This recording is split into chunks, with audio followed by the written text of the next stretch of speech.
गुरु रामपाल जी परमेश्वर जी की जय हो। परम पिता परमात्मा सारी सृष्टि के रचनहार, कुल मालिक, असंख्य ब्रह्मांडों के स्वामी, जगत गुरु, तीनों लोकों में प्रवेश करके सबका भरण पोषण करने वाले राजाधिराज, आत्माधार, नाथों के नाथ, देवों के देव महादेव, सर्वेश्वर महेश्वर, मृत्युंजय, अजरो अमर, आदि अनादि सनातनी प्रभु, जगत पिता जगदीश्वर, श्री श्री 1008 की उपाधि के वास्तविक अधिकारी, अकाल मूरत सौद स्वरूपी राम वासुदेव, सर्वगतम ब्रह्म, परम पूज्य, प्रथम पूज्य, परम संत, परम पुरुष, परम धनी, परम दयालु, सत्य कबीर, हक्का कबीर, अल्लाहु कबीर, अल्लाहु अकबर, बाखबर, अल्लाह ताला, जगत के तारणहार, जगत के मुक्तिदाता, जगत के जगन्नाथ, हारे के सहारे, हिंदुओं के राम, मुसलमानों के अल्लाह, सिखों के वाहिगुरु, ईसाइयों के मसीह, दया के सागर दया निधि, करुणा के सागर करुणा निधि, स्वयंभू परिभू, संकट मोचन, कष्ट हरण, मंगल करण, दुख भंजन, अविगत कबीर,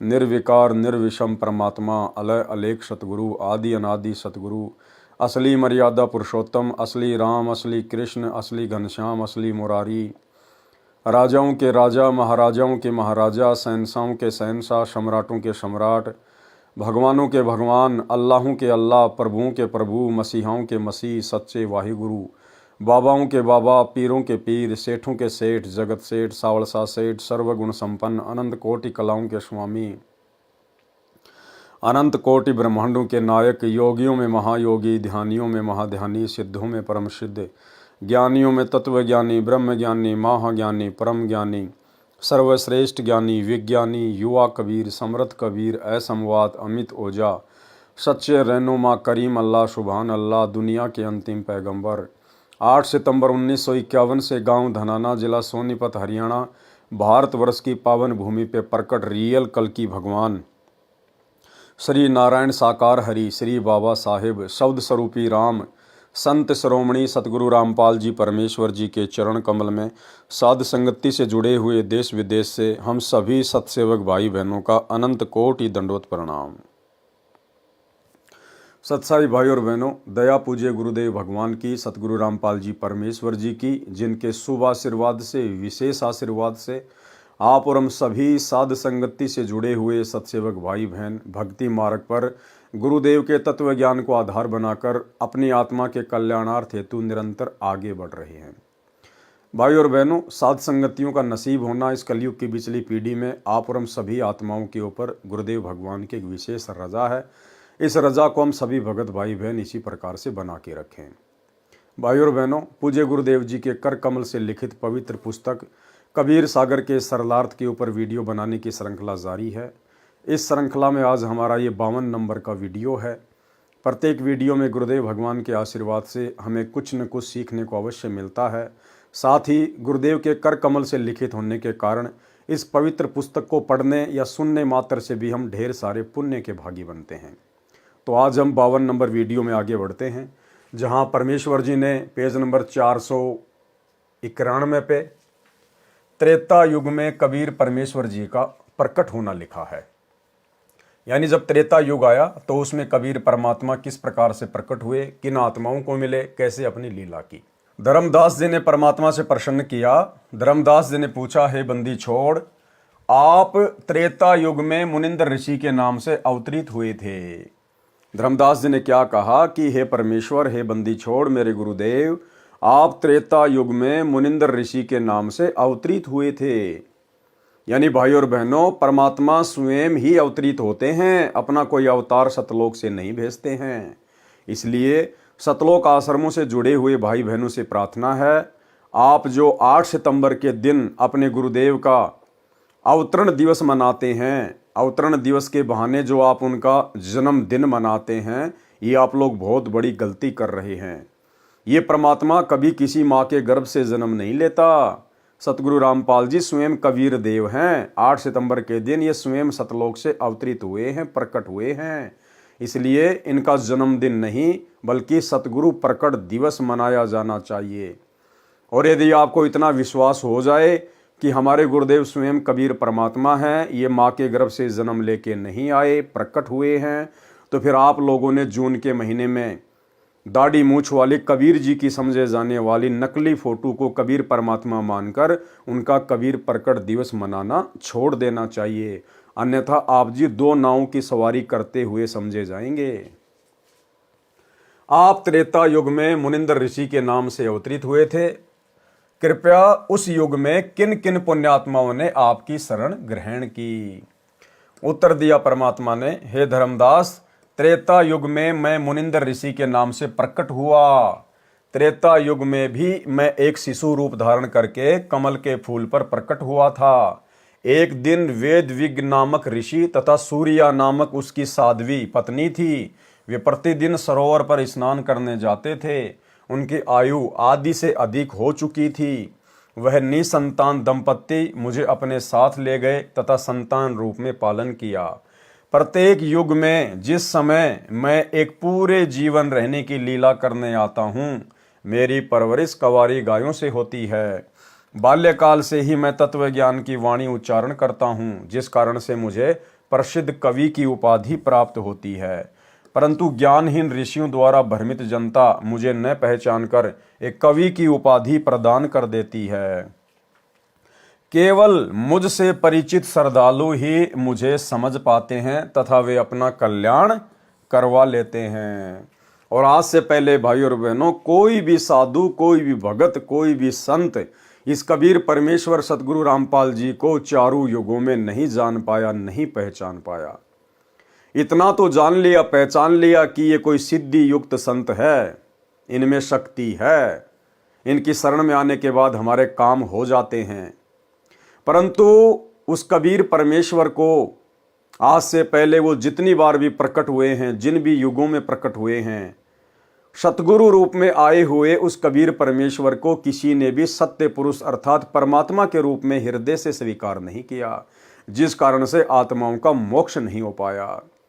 ये वर्तमान की कलयुग की बिचली पीढ़ी का समय जो गुरुदेव ने निर्धारित किया है, अब इस समय अनेकों आत्माएं अपने गुरुदेव भगवान को पहचानेंगी, उनको जानेंगी। ये तमाम उदाहरण देखकर, ये तमाम सबूत देखकर, और जो सुख परमात्मा दिया करता है, उन सुखों के आधार से भी आत्माएं अपने भगवान को वर्तमान में पहचानेंगी। केवल मुझसे परिचित श्रद्धालु ही मुझे समझ पाते हैं तथा वे अपना कल्याण करवा लेते हैं। त्रेता युग में कबीर देव का ऋषि मुनिंदर नाम से प्राकाटे लेखक के शब्दों में निम्न पढ़ें। त्रेता युग में कबीर देव, कबीर परमेश्वर का मुनिंदर नाम से प्राकाटे। नल तथा नील को शरण में लेना। त्रेता युग में स्वयंभू कबीर देव, कबीर परमेश्वर रूपांतरण करके मुनिंदर ऋषि के नाम से आए हुए थे। एक दिन अनल अर्थात नल तथा अनिल अर्थात नील ने मुनिंदर साहिब का सत्संग सुना। दोनों भगत आपस में मौसी के पुत्र थे। माता पिता का देहांत हो चुका था। नल तथा नील दोनों शारीरिक व मानसिक रोग से अत्यधिक पीड़ित थे। सर्व ऋषियों व संतों से कष्ट निवारण की प्रार्थना कर चुके थे।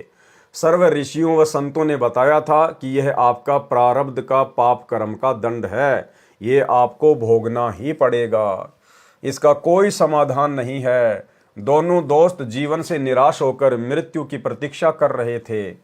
सत्संग के उपरांत जो ही दोनों ने परमेश्वर कबीर देव, कबीर परमेश्वर उर्फ मुनिंदर ऋषि जी के चरण छुए तथा परमेश्वर मुनिंदर जी ने सिर पर हाथ रखा, तो दोनों का असाध्य रोग छू मंतर हो गया, अर्थात दोनों नल तथा नील स्वस्थ हो गए। भाई और बहनों, यही लीला सन 1994 से उसी कबीर परमेश्वर जी ने सतगुरु रूप में प्रकट होकर इस कलयुग की बिचली पीढ़ी में जो अपने यथार्थ 13वें कबीर पंथ का संचालन किया है, तो सन 1994 के बाद में ऐसे असाध्य रोगों को सतगुरु रामपाल जी परमेश्वर जी ने अपनी शक्ति से, अपने आशीर्वाद मात्र से तुरंत ठीक कर दिया, तुरंत चंगा कर दिया। यानी जो बात यहां पर लिखी जा रही है कि नल और नील के सर पर हाथ रखने मात्र से ही उनका रोग छूमंतर हो गया, ऐसे ऐसे ना जाने कितने रोग, नल और नील से भी असाध्य रोग सतगुरु रामपाल जी परमेश्वर जी ने वर्तमान में अपने आशीर्वाद मात्र से ठीक किए हैं। एक छोटा सा गुरुदेव का सत्संग, इस सत्संग को सुनकर आप भली भांति समझ जाएंगे कि वर्तमान में सतगुरु रूप में वही कबीर परमात्मा प्रकट है जिन्होंने आज से पहले इस प्रकार आशीर्वाद देकर भी आत्माओं के कष्ट निवारण किए थे। सुनिए सत्संग। कर्मान आज भी हम आपको ऐसे ऐसे, यहाँ पर भी कई बहन है ऐसी जो पहले बहुत तंग रहती थी। एक तो बेबे है संतोष, खड़ी हुई है एक भाई, उठ उठ शर्मावना। एक भी इसकी बेबे का चित्र ले तो फिल्म वाला, ये देख इसको। या मकडोली बह रखी है, छोटी मकडोली, संतोष नाम से इस बेबे का। और ये इसका देवर है भक्त सुखबीर, ये यहाँ बैठा। इसका बड़ा भाई यानी संतोष का पति जो है फौज में भर्ती है। चित्र आ जाता फिर बंद कर दिया। तो ये लड़की 8-9 वर्ष से तकलीफ थी। बैठ जा बेटे। तो कुछ भी कहो, हम तो कर्मदंड कहते हैं। डॉक्टर बीमारी बता देते हैं, शाना ओपरा बता दे। तो जी क्या हुआ, इन्होंने सारा इलाज करवा लिया। एक नाम भी ले रखा था किसी दूसरे संत ने। और श्राद्ध का नाग तो अपने जनु आम चीज सहे, फिर दोख वीर, पूजा वीर, फलानी वीर, दकड़ी भी, वो सारी। आखिर में कौन सा मेरठ में था, कहां से इलाज चल रहा था इनका, यूपी में, सहारनपुर से, और कहते हैं सहारनपुर से इलाज चल रहा था इस लड़की का। तो इसकी सुखबीर की बहन रामरती नाम साड़ जी शीतल नगर में ब्याह रखी। और वह रामरती एक दिन इस बहन श्यावत्री है शीतल नगर में, या हमारी बहन सेविका, इसके पास आ गई। कोई वो लेखा जोखा करते हैं, अंडा करें, सरकारी उनकी ड्यूटी लग जाती है। तो इसने उसको समझा दिया, बेबे बैठ जा, चाह पानी पियो पहलाता है। फिर कबीर साहब के बारे में इस श्यावत्री ने, एक तो वह कमला यहीं आ रही हो मेरे ख्याल में, एक राम हुआ बैठी है। ये दोनों बाण अपनी सरकारी नौकरी पे थी, इनकी ड्यूटी लाग रही थी, वे गणना की खातर कोई आंकड़े इकट्ठे करने थे। यह श्यावत्री के पास पहुंच गई। इसने पहला दिन तक चाह पानी पियाई, बेबे तुम बैठ जाओ, फिर पाछा की लिखा लिखाई करियो। फिर ये चित्र देखे कबीर साहब के, ये पूछने लगी। इसने सारी महिमा बताई, बंदी छोड़ गई। रामरती ने अरे नाम ले लिया कमला ने। रामरती ने फिर अपने भाई जगबीर को बता, जगबीर नाम से कि भाई तो कितना ले जा, मेरी भाभी ने एक बार महाराज यहाँ करा ले। जगबीर ने बोला, बेबे इब तो इलाज करवा रखा वहां से और वहीं दिखाऊंगा। इन्हें बोली रे इलाज करवा रखा, कि ने दुख पा रही है, 19-21 का इसका आराम नहीं, तो एक बार ले आ। तो हम गए हुए थे उस समय चंडीगढ़ एक पार्ट, या Gulab Singh DC deputy commissioner जो होते थे ना, डिप्टी कमिश्नर गुलाब सिंह, वो डायरेक्टर थे वहां पर लोकल बॉडीज के चंडीगढ़। वो हमारे सेवक हैं, उन्होंने नाम ले रखा है, बड़ी पुण्यात्मा है। अगर उसका उदाहरण आप देख लो, निशा देवता इंसान हमने नहीं देखा, इतनी नम्र आत्मा, कोई उसमें छल कपट नहीं। तो वहां हम पाठ करने गए जी। हमने आना था 12 तारीख को, हम आए 13 तारीख को, लेट हो गए थोड़े। तो इन्होंने पता था कि 12 महाराज जी ने आना है कुटिया में, तो ये 11 शाम ने पहुंच गए। और यह बेहोश पड़ी उड़े, या संतोष। हम 12 ना, या 12 ने भी मेरे, जगबीर भी मेरे इसके साथ, वो फौज में है। वहां पर हाल बने था हमारा एक सत्संग का। हम 13 न पहुंचे इस समय, अगस्त का महीना। तो न्यू बोले जी एक बेबे आ रही है, बहुत घनी बीमार से। बाबा बीमार का के मतलब, हमारे दौरान को डॉक्टर ना वैद नहीं, ये भी ये बीमार है, बीमार आने लगे, कुछ अच्छे ढंग का नाम लेने आता नहीं। अपने मन में संकल्प कर रहा मैं। इतने में इसको कुटिया मत ठाक है, वो जगबीर एक दिन और पकड़ के मेरे पास लिया। और मैं बाहर बैठा था, ऐसे छां आई हुई थी शाम के समय हाल के अंदर।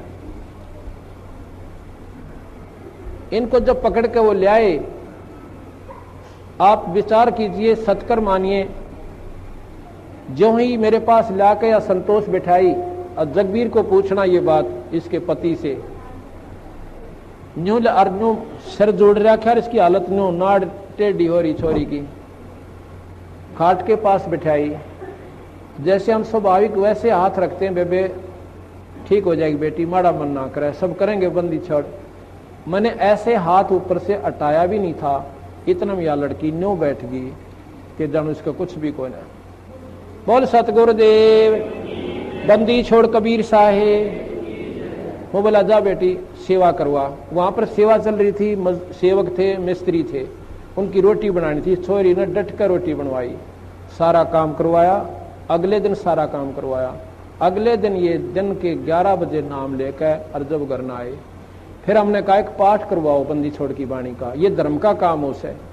तो जिस दिन ये पाठ प्रकाश हुआ इनका, मैं जाता हूं पिछले दिन, जिस दिन पाठ प्रकाश हुआ इसका फिर गड़बड़ होगी एक बवाई और या दर्द पड़ी और गिर के आप पाप बोला। मैं गया जो बताई ना सुखबीर नरेंद्र की मार ने, और सारे पड़ोसी उड़ोसी वो सारी इकट्ठी होगी। अब के बोल रहे हैं वो पितरिन के, एक तो बूढ़ा मर रहा था, ताऊ है दादा, रेक एक उसका लड़का छोटा सा उम्र का 12, 13, 14 साल की उम्र का, वो मर रहा है। और जब पहला न्यो क्या करता, तुमने खोऊंगा धरती पर तय, थारा न्यो कर दूंगा, थारा नाश करूंगा, मेरा हक दे दो फलान।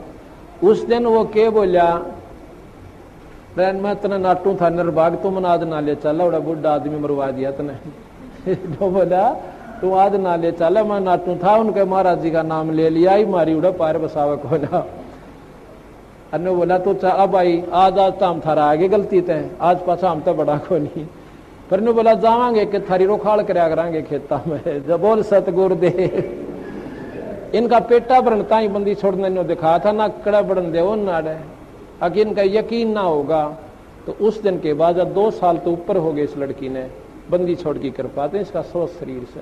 बोल सतगुरुदेव। तो भाइयों और बहनों, सत्संग सुनकर आप जी को विश्वास हो जाना चाहिए, दास यहां पर आपको अनेकों सत्संग नहीं सुना सकता, केवल आपको एक सत्संग सुनाया है। ऐसे ऐसे ना जाने सैकड़ों की संख्या में गुरुदेव भगवान ने अपनी आत्माओं के कष्ट निवारण किए हैं मात्र अपने आशीर्वाद से।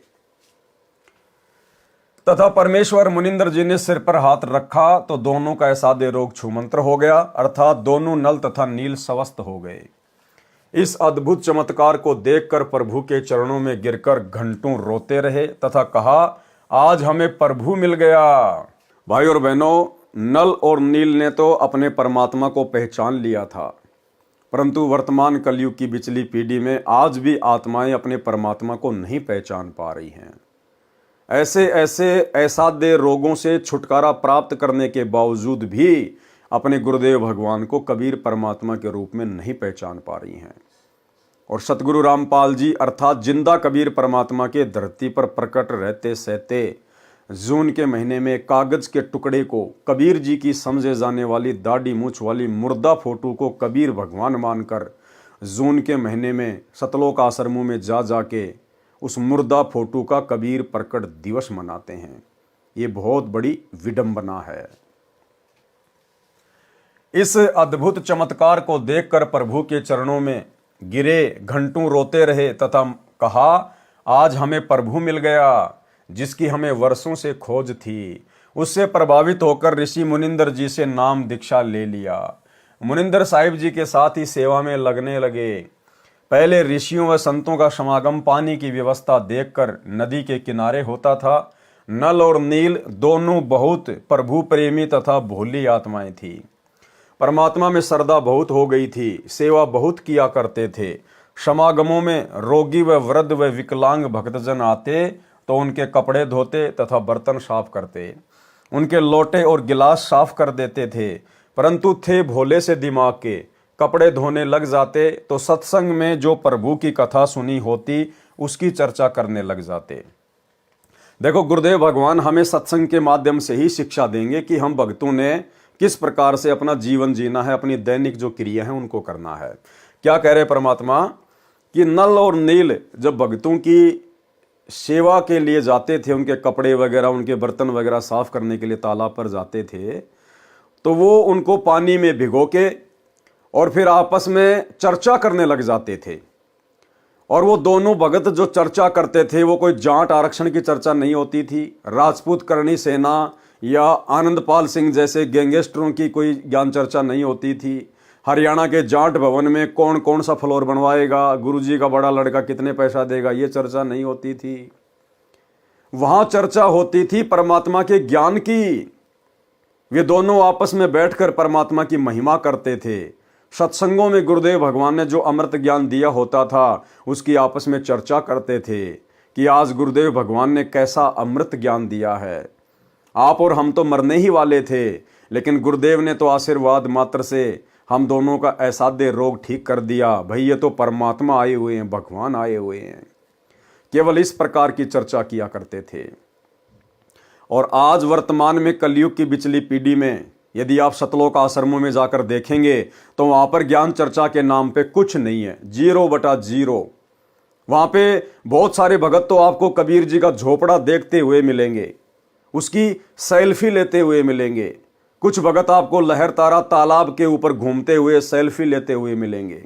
कुछ आपको मिट्टी के बैल वगैरह देखते हुए मिलेंगे। कुछ आपको मिट्टी के पहाड़ देखते हुए मिलेंगे। कुछ आपको भंडारे में केवल लड्डू जलेबी बर्फी की ही चर्चा करते हुए मिलेंगे।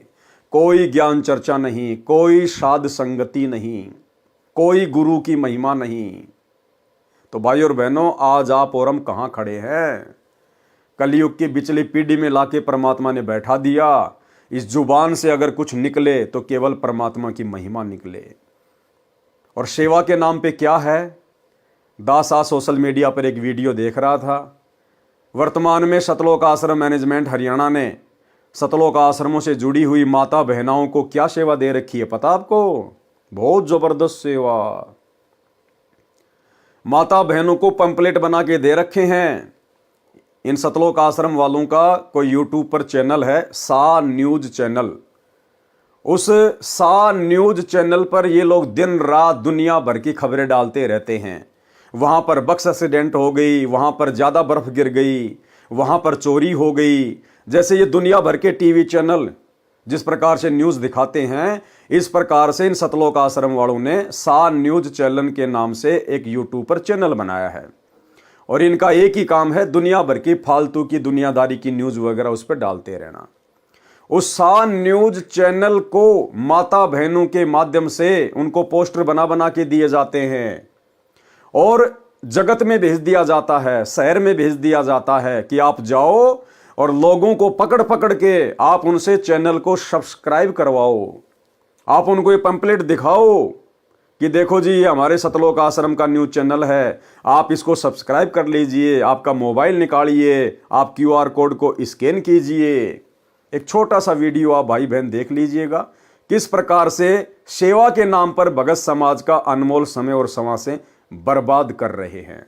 देखिए। काल करे सो हाल ही कर ले, फेर मिले ना साथा। 84 में जाए पड़ोगे, भुगतोगे दिन राता। गुरु समान नहीं दाता रे जग में, गुरु समान नहीं दाता, गुरु समान नहीं सब। तो भाई और बहनों, वीडियो आपने देख लिया होगा। ये सेवा चल रही है वर्तमान में सतलोक आश्रम मैनेजमेंट हरियाणा में। और धिक्कार है उन माता बहनों को जो अपनी थोड़ी बहुत भी बुद्धि का इस्तेमाल नहीं कर रही। अरे घर बैठ के परमात्मा के सत्संग सुनो, अपना सुमरण करो। ये अपने फायदे के लिए आप लोगों को मोहरा बनाकर अपने यूट्यूब के चैनलों को सब्सक्राइब करवाते फिरते हैं। वो क्या सेवा है? क्या खाक सेवा है वो? तो भाई और बहनों, संगत में भी काल ने जरा सी बुद्धि नहीं छोड़ी है। उसकी चर्चा करने लग जाते। दोनों भगत प्रभु चर्चा में बहुत मस्त हो जाते और वस्तुएं दरिया के जल में कब डूब जाती उनको पता भी नहीं चलता। किसी की 4 वस्तु लेकर जाते तो 2 वस्तु वापस लाकर देते थे। भगत जन कहते कि भाई आप सेवा तो बहुत करते हो, परंतु हमारा तो बहुत काम बिगाड़ देते हो। अब ये खोई हुई वस्तुएं हम कहां से लेकर आएं? आप हमारी सेवा ही करना छोड़ दो, हम अपनी सेवा आप ही कर लेंगे। नल तथा नील दोनों रोने लग जाते थे कि हमारी सेवा न छीनो, अब की बार नहीं खोएंगे। परंतु फिर वही काम करते, प्रभु की चर्चा में लग जाते और वस्तुएं डूब जाती। भगत जनों ने मुनिंद्र जी से प्रार्थना की कि कृपया आप नल तथा नील को समझाओ। ये न तो मानते हैं और कहते हैं तो रोने लग जाते हैं। हमारी तो आदि भी वस्तुएं वापस नहीं लाते। बर्तन व वस्त्र धोते समय वे दोनों भगवान की चर्चा में मस्त हो जाते हैं और वस्तुएं डूब जाती है।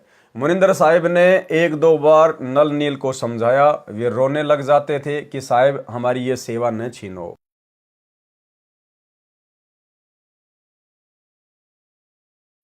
सतगुरु मुनिंदर साहिब ने आशीर्वाद देते हुए कहा, बेटा नल तथा नील खूब सेवा करो, आज के बाद आपके हाथ से कोई भी वस्तु चाहे पत्थर या लोहा भी क्यों ना हो जल में नहीं डूबेगी। समुद्र पर रामचंद्र के पुल के लिए पत्थर तैराना। एक समय की बात है कि सीता जी को रावण उठाकर ले गया। भगवान राम को पता भी नहीं कि सीता जी को कौन उठाकर ले गया। अब दुनिया कहती है राम जी चले ना श्री राम के बिना, और वो चले ना हनुमान के बिना, और श्री रामचंद्र जी को पता भी नहीं था कि मेरी औरत को उठा के कौन ले गया। अब बताओ, फिर भी दुनिया उनको परमात्मा परमात्मा कहती है। श्री रामचंद्र जी इधर उधर खोज करते हैं। हनुमान जी ने खोज करके बताया कि सीता माता लंकापति रावण की कैद में है। पता लगने के बाद भगवान राम ने रावण के पास शांति दूत भेजे तथा प्रार्थना की कि सीता लौटा दे, परंतु रावण नहीं माना। युद्ध की तैयारी हुई, तब समस्या यह आई कि समुद्र से सेना कैसे पार करें। भगवान श्री रामचंद्र ने 3 दिन तक घुटनों पानी में खड़ा होकर हाथ जोड़कर समुद्र से प्रार्थना की कि रास्ता दें, परंतु समुद्र टस से मस न हुआ। जब समुद्र नहीं माना, तब श्री राम ने उसे अग्नि बाण से जलाना चाहा। भयभीत समुद्र एक ब्राह्मण का रूप बनाकर सामने आया और कहा कि भगवान, सबकी अपनी अपनी मर्यादाएं हैं, मुझे जलाओ मत, मेरे अंदर ना जाने कितने जीव जंतु बसे हैं। अगर आप मुझे जला भी दोगे तो भी आप मुझे पार नहीं कर सकते, क्योंकि यहाँ पर बहुत गहरा गड्ढा बन जाएगा जिसको आप कभी भी पार नहीं कर सकते। समुद्र ने कहा, भगवान ऐसा काम करो कि सर्प भी मर जाए और लाठी भी ना टूटे, मेरी मर्यादा भी रह जाए और आपका पुल भी बन जाए। तब भगवान श्री राम ने समुद्र से पूछा कि वह क्या है। ब्राह्मण रूप में खड़े समुद्र ने कहा कि आपकी सेना में नल और नील नाम के 2 सैनिक हैं। उनके पास उनके गुरुदेव से प्राप्त एक ऐसी शक्ति है कि उनके हाथ से पत्थर भी तैर जाते हैं। हर वस्तु चाहे वह लोहे की हो तैर जाती है। श्री रामचंद्र ने नल तथा नील को बुलाया और उनसे पूछा कि क्या आपके पास कोई ऐसी शक्ति है। तो नल तथा नील ने कहा कि हाँ जी, हमारे हाथ से पत्थर भी नहीं डूबेंगे। तो श्री राम ने कहा कि परीक्षण करवाओ। उन नादानों नल तथा नील ने सोचा कि आज सबके सामने तुम्हारी बहुत महिमा होगी। उस दिन उन्होंने अपने गुरुदेव मुनिंदर जी, कबीर परमेश्वर जी को यह सोचकर याद नहीं किया कि अगर हम उनको याद करेंगे तो कहीं श्री राम ये न सोच ले कि इनके पास शक्ति नहीं है, ये तो कहीं और से मांगते हैं। उन्होंने पत्थर उठाकर समुद्र के जल में डाला तो वह पत्थर डूब गया। नल तथा नील ने बहुत कोशिश की, परंतु उनसे पत्थर नहीं तैरे। तब भगवान राम ने समुद्र की ओर देखा, मानो कहना चाह रहे हों कि आप तो झूठ बोल रहे थे, इनमें तो कोई शक्ति नहीं है। समुद्र ने कहा कि नल नील, आज तुमने अपने गुरुदेव को याद नहीं किया, कृपया अपने गुरुदेव को याद करो। वे दोनों समझ गए कि आज तो हमने गलती कर दी। उन्होंने सतगुरु मुनिंदर साहिब जी को याद किया। सतगुरु मुनिंदर कबीर परमेश्वर वहां पर पहुंच गए। भगवान रामचंद्र जी ने कहा कि हे ऋषिवर, मेरा दुर्भाग्य है कि आपके सेवकों से पत्थर नहीं तैर रहे हैं। मुनिंदर साहिब ने कहा कि अब इनके हाथ से कभी तैरेंगे भी नहीं, क्योंकि इनको अभिमान हो गया है। सतगुरु की वाणी प्रमाण करती है कि गरीब जैसे माता गर्भ को राखे यतन बनाए, ठेस लगे तो क्षीण होवे, तेरी ऐसे भक्ति जाए। उस दिन के बाद नल तथा नील की वह शक्ति समाप्त हो गई। श्री रामचंद्र जी ने परमेश्वर मुनिंदर साहिब जी से कहा कि हे ऋषिवर, मुझ पर बहुत आपत्ति पड़ी हुई है, दया करो, किसी प्रकार सेना पर ले पार हो जाए। जब आप अपने सेवकों को शक्ति दे सकते हो तो प्रभु मुझ पर भी कुछ रजा करो। मुनिंदर साहिब जी ने कहा कि ये जो सामने वाला पहाड़ है, मैंने उसके चारों तरफ एक रेखा खींच दी है, इसके बीचों बीच के पत्थर उठा लाओ, वे नहीं डूबेंगे। श्री राम ने परीक्षण के लिए पत्थर मंगवाया, उसको पानी पर रखा तो वह तैरने लग गया। नल तथा नील कारीगर भी थे। हनुमान जी प्रतिदिन भगवान याद किया करते थे। अपनी दैनिक क्रिया भी करते रहने के लिए राम राम भी लिखता रहा और पहाड़ के पहाड़ उठाकर ले आता था। नल नील उनको जोड़ तोड़ कर पुल में लगा देते थे। इस प्रकार पुल बना था। धर्मदास जी कहते हैं, रहे नल नील यतन कर हार, तब सतगुरु से करी पुकार, जासत रेखा लिखी अपार, सिंधु पर शिला तिराने वाले, धन धन सतगुरु सत्य कबीर, भगत की पीर मिटाने वाले। भाई और बहनों, ये जो कथाएं हैं, आज से पहले हम कबीर सागर के सरलार्थ में बहुत अच्छे से इनका जिक्र कर चुके हैं। उसके लिए आप जी ने अभी तक यदि पहले की वीडियो नहीं देखें तो आपको वो देख लेने चाहिए। हम केवल इन कथाओं को गुरुदेव के कर कमल से लिखित होने के कारण पढ़ते चले जाएंगे। कोई कहता था कि हनुमान जी ने पत्थर पर राम नाम लिख दिया था, इसलिए पत्थर तैर गए। कोई कहता था कि नल नील ने पुल बनाया था। कोई कहता था कि श्री राम ने पुल बनाया था। परंतु यह सत कथा ऐसे है जो ऊपर लिखी है। सत कबीर की साखी, पृष्ठ 179 से 182 तक। पीव पिछाण के अंग। कबीर, तीन देव को सब कोई ध्यावे, चौथे देव का मर्म न पावे। यानी ब्रह्मा विष्णु महेश को तो सभी ध्याते हैं, सभी पूजते हैं, लेकिन चौथा जो इनका पिता है ज्योति निरंजन काल, उसको कोई नहीं जानता। चौथा छाड़ पंचम को ध्यावे, कहे कबीर सो हम पर आवे। उस चौथे को छोड़कर भी, ज्योति निरंजन को भी छोड़कर परमात्मा कहते हैं जो पांचवे को ध्यावेगा, पांचवे की पूजा करेगा। पांचवा कौन? खुद कबीर साहेब, कहे कबीर सो हम पे आवे, वही मोक्ष प्राप्त कर सकता है। कबीर, ओमकार निश्चय भया, ये करता मत जान, साचा शब्द कबीर का पर्दे माही पहचान। ओमकार निश्चय भया, ओमकार बोध है इस ब्रह्म का, क्योंकि इस ज्योति निरंजन का ब्रह्म का मंत्र है ओम। गीता अध्याय 8 श्लोक नंबर 13। ओम इति एक अक्षर ब्रह्म व्यवहरण माम अनुस्मरण, ये प्रयाति तजम देहम सयाति परमाम गतम। तो परमात्मा कहते हैं खाली ओम को ही सर्वश्रेष्ठ मत मानो, सबसे ऊपर मत मानो। ये ओम तो इस ज्योति निरंजन काल का मंत्र है। कबीर, ओंकार निश्चय भैया, ये करता मत जान, साचा शब्द कबीर का पर्दे माही पहचान। अब वो साचा शब्द आज सतगुरु रामपाल जी परमेश्वर यानी ये कबीर परमात्मा स्वयं लेकर आए हैं। इनकी शरण में आने के बाद ही पहचान होगी। कबीर, राम कृष्ण अवतार हैं, इनका ना ही संसार, और जिन साहिब संसार किया सो किन्हू न जन्या नार। कि जो श्री राम श्री कृष्ण हैं, आप केवल इन्हीं को भगवान मान के पूज रहे हो कि ये दुनिया इन्हीं ने बनाई है, संसार इन्हीं ने बनाया है। तो गुरुदेव भगवान कह रहे राम कृष्ण अवतार हैं, इनका ना ही संसार, ये तो सदा खुद भी नहीं रहते यहाँ पर। और जिन साहिब संसार किया, और जिस परमात्मा ने पूरी दुनिया को रचा है, सो किन्हू न जन्या नार, उसको तो किसी औरत ने जन्म नहीं दिया, वो तो स्वयंभू होता है, स्वयं प्रकट होता है। कबीर, चार भुजा के भजन में भूली परे सब संत। चार भुजा कौन? ब्रह्मा विष्णु महेश के चार चार भुजा हैं। तो कहते हैं चार भुजा के भजन में भूली पड़े सब संत, कबीरा सुमरो तासों को जाके भुजा अनंत।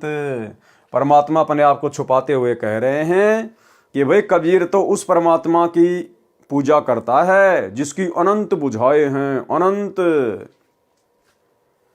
कबीर, समुद्र पाट लंका गए, सीता को भरतार, ताही अगत से मुनि पी गयो, इनमें कौन करतार। कि आप खाली श्री रामचंद्र जी को इसी बात को लेकर भगवान मानते हो कि उन्होंने लंका पर जाने के लिए समुद्र के ऊपर जो है वो पुलिया बना दिया था। और यहाँ तो एक अगस्त्य नाम का मुनि था, ऋषि था, उसने तो एक घूंट में 7 समुद्रों को पी लिया था। ये कथा भी आप और हम भगत भाई बहन अब अच्छे से जान गए हैं कि कबीर परमात्मा सतगुरु रामपाल जी जो कि त्रेता युग में मुनिंद्र ऋषि के नाम से आए हुए थे, उन्होंने अपनी शक्ति से उन पत्थरों को हल्का किया था, तब कहीं जाकर श्री रामचंद्र जी समुद्र पर पुलिया बना पाए थे। कबीर, गिरवर धार्यो श्री कृष्ण जी, द्रोणागिरी हनुमंत, शेष नाग सब सृष्टि संहारी, इनमें कौन भगवंत। अगर आप इसी बात से रामचंद्र जी को भगवान मान रहे हैं कि उन्होंने समुद्र पे पुलिया बना दिया, तो श्री कृष्ण जी ने तो गोवर्धन पर्वत को अपनी एक उंगली पर उठा लिया था, और हनुमान जी ने द्रोणागिरी पहाड़ को उठा लिया था, जो गोवर्धन से भी कई गुना ज्यादा लंबा चौड़ा था। और फिर शेषनाग ने तो आप लोगों के अनुसार पूरी पृथ्वी को ही अपने अपने फन के ऊपर उठा रखा है। फिर इनमें सबसे बड़ा भगवान कौन हुआ? तो ये तो है लोकवेद, सुनी सुनाई बातें। असलियत क्या है? गिरवर धार्यो कृष्ण जी, श्री कृष्ण जी का रूप बनाकर वो गोवर्धन पर्वत भी अपनी उंगली पर सतगुरु रामपाल जी परमेश्वर जी ने, इस कबीर परमात्मा ने उठाया था। और द्रोणागिरी पहाड़ को भी हनुमान जी का रूप बनाकर, हनुमान जी को अपनी शक्ति देकर उस कबीर परमात्मा सतगुरु रामपाल जी ने उठाया था। हनुमान जी के बस की बात नहीं थी। और ये जो सृष्टि है, इस सृष्टि को भी परमात्मा ने अपने वचन से स्त्री किया हुआ है, किसी बैल के सींग पर या शेष नाग के फण के ऊपर नहीं टिकी हुई है। कबीर काटे बंधन विपत्ति में कठिन किया संग्राम, चीनो रे नर प्राणियां गरुड़ बड़ो के राम। इन सब वाणियों का सरलार्थ भाई और बहनों आप और हम पहले पढ़ चुके हैं, इसलिए हम सीधे सीधे आगे बढ़ेंगे। कबीर कहे चित चेत हूं शब्द करो निर्वार, श्री राम ही करता कहत है भूली पर्यो संसार। कबीर जिन राम कृष्ण व निरंजन कियो, सो तो करता न्यार, अंधा ज्ञान न बूझ ही कहे कबीर विचार।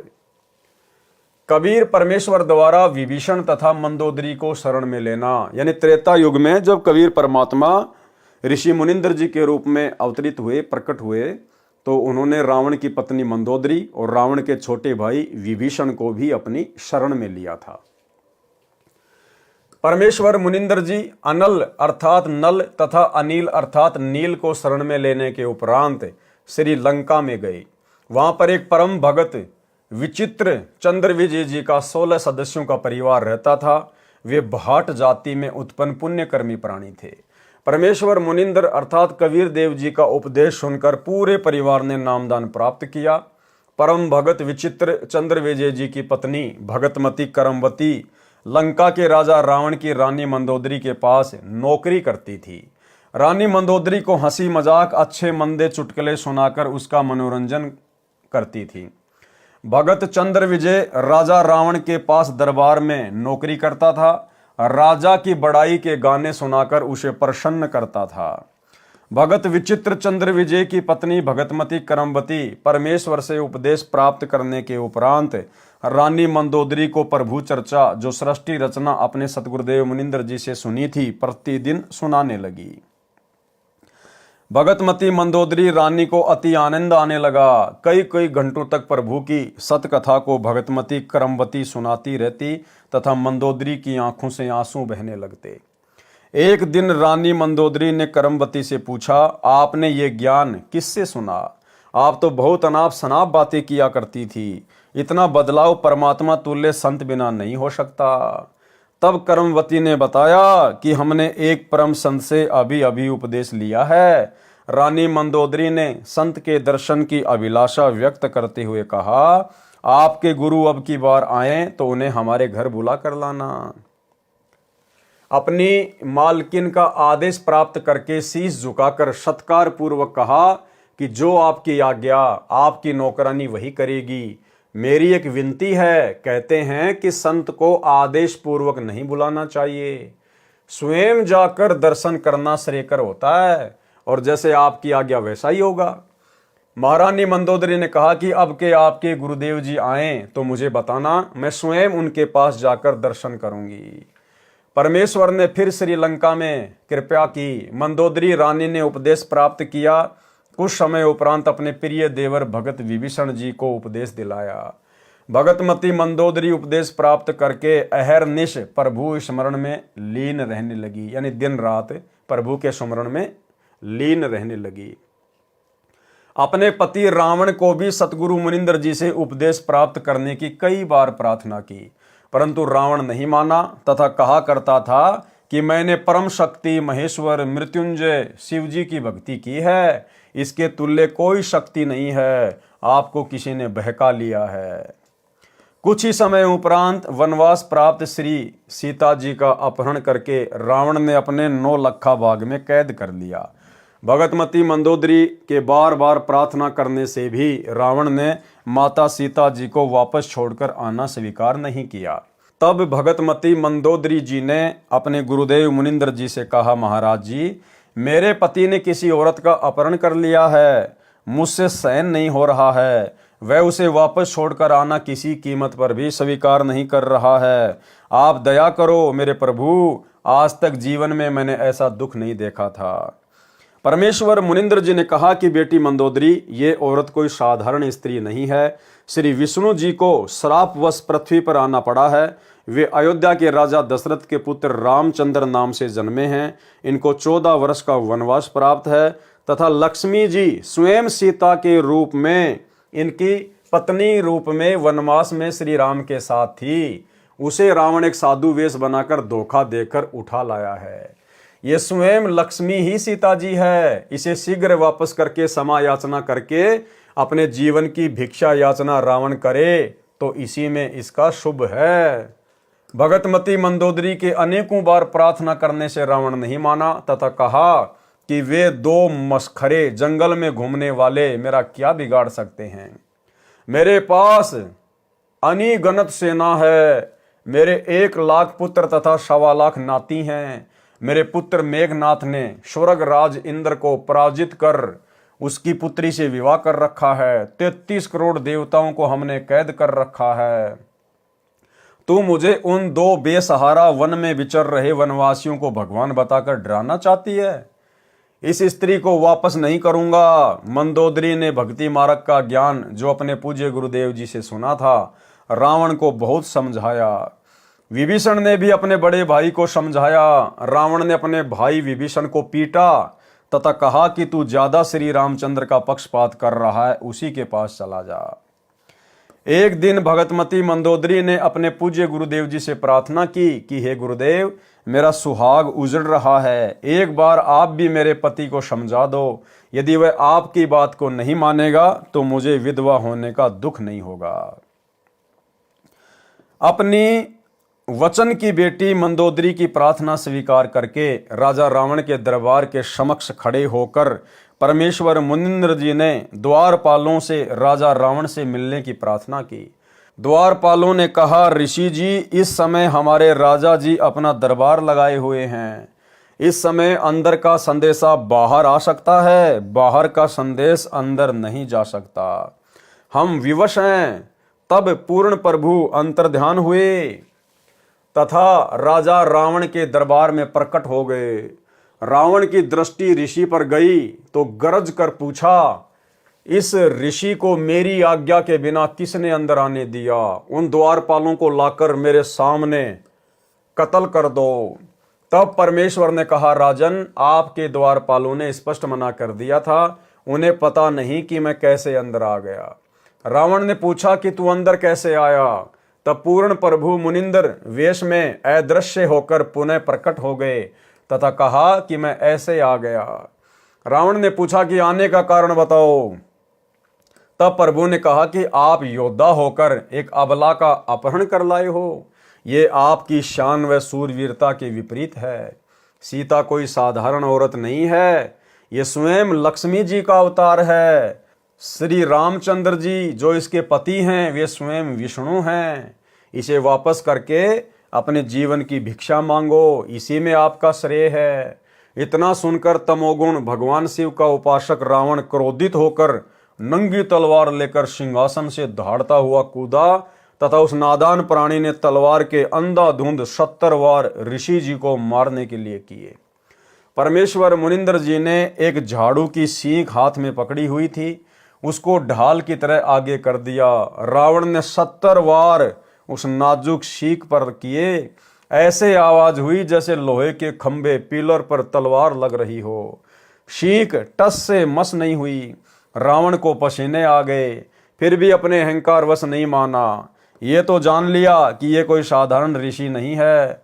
रावण ने अभिमानवश कहा कि मैंने आपकी एक भी बात नहीं सुननी, आप जा सकते हैं। परमेश्वर अंतर्ध्यान हो गए तथा मंदोदरी को सर्व वृत्तांत सुनाकर प्रस्थान किया। रानी मंदोदरी ने कहा, गुरुदेव अब मुझे विधवा होने में कोई कष्ट नहीं होगा। श्री रामचंद्र व रावण का युद्ध हुआ, रावण का वध हुआ। जिस लंका के राज्य को रावण ने तमोगुण भगवान शिव की कठिन साधना करके 10 बार शीश न्योछावर करके प्राप्त किया था, वह क्षणिक सुख भी रावण का चला गया तथा नरक का भागी हुआ। इसके विपरीत पूर्ण परमात्मा के सतनाम साधक विभीषण को बिना कठिन साधना किए पूर्ण प्रभु की सत्य साधना व कृपा से लंका देश का राज्य भी प्राप्त हुआ। हजारों वर्षों तक विभीषण ने लंका का राज्य का सुख भोगा तथा प्रभु कृपा से राज्य में पूर्ण शांति रही। सभी राक्षस वृत्ति के व्यक्ति विनाश को प्राप्त हो चुके थे। भगतमती मंदोदरी तथा भगत विभीषण तथा परम भगत चंद्र विजय जी के परिवार के पूरे 16 सदस्य तथा अन्य जिन्होंने पूर्ण परमेश्वर का उपदेश प्राप्त करके आजीवन मर्यादा वक्त सत्य भक्ति की, वे सर्व साधक यहाँ पृथ्वी पर भी सुखी रहे तथा अंत समय में परमेश्वर के विमान में बैठकर शतलोक शाश्वत स्थानम में चले गए। भाइयों और बहनों, यहाँ गुरुदेव भगवान को लिखना पड़ता है, लेकिन असलियत ये है कि मंदोदरी और विभीषण अभी तक पार नहीं हुए हैं, क्योंकि वो पार होने का समय नहीं था। उस समय परमात्मा ने किसी को शतनाम भी नहीं देना था। केवल प्रथम मंत्र के बीच के 5-5 मंत्र या अकेला ओम मंत्र या किसी को सोहम मंत्र। उस समय केवल परमात्मा उन आत्माओं को भक्ति से चार्ज कर रहे थे ताकि ये आत्माएं कलयुग की पिछली पीढ़ी तक मनुष्य जन्म प्राप्त करती हुई आ जाएं। विभीषण और मंदोदरी को अंतकाल में शरीर छूटने के बाद गुरुदेव भगवान ने अपने एक सत्संग में बताया कि परमात्मा ने उनको स्वर्ग में भेज दिया था। उन्होंने भक्ति अवश्य मुनिंद्र ऋषि जी से प्राप्त कर ली थी, लेकिन आस्था उनकी भगवान विष्णु में थी। इसलिए परमेश्वर ने अंतकाल में उनको स्वर्ग में भेज दिया। सुनिए सत्संग। कहते हैं विभीषण का भाग बहुत अच्छा था, उसमें दास भाव आया। रावण में वो नहीं था, जिसके कारण ना तो लंका रही, ना राज रहा और नरक मिला। और विभीषण के अंदर आधिन्य थी, भगवान की भक्ति करता था और आधिन्य करता था। उसको वो लंका मिली जिसको रावण चाहता था जीरो जान से, और साथ में परमात्मा प्राप्ति हुई, स्वर्ग प्राप्ति हुई। तो भाइयों और बहनों, आप और हमने ज्ञान आधार से इन बातों पर निष्कर्ष निकालकर आगे बढ़ना होगा। पार होने का फाइनल टाइम तो अब है, वर्तमान का समय। अब परमेश्वर उन सभी आत्माओं को घुमा फिरा के मनुष्य जन्म देंगे, और यदि वे अंत काल तक मर्यादा में रह के भक्ति करते रहेंगे तो ही सतलोक जा पाएंगे। इसलिए पवित्र गीता अध्याय 7 मंत्र 12 से 15 में कहा है कि तीनों गुणों रजगुण ब्रह्मा जी, सतगुण विष्णु जी, तमगुण शिव जी की साधना से मिलने वाली क्षणिक सुविधाओं के द्वारा जिनका ज्ञान हरा जा चुका है, वे राक्षस स्वभाव वाले, मनुष्यों में नीच दुष्कर्म करने वाले मूर्ख मुझकाल ब्रह्म को भी नहीं बचते।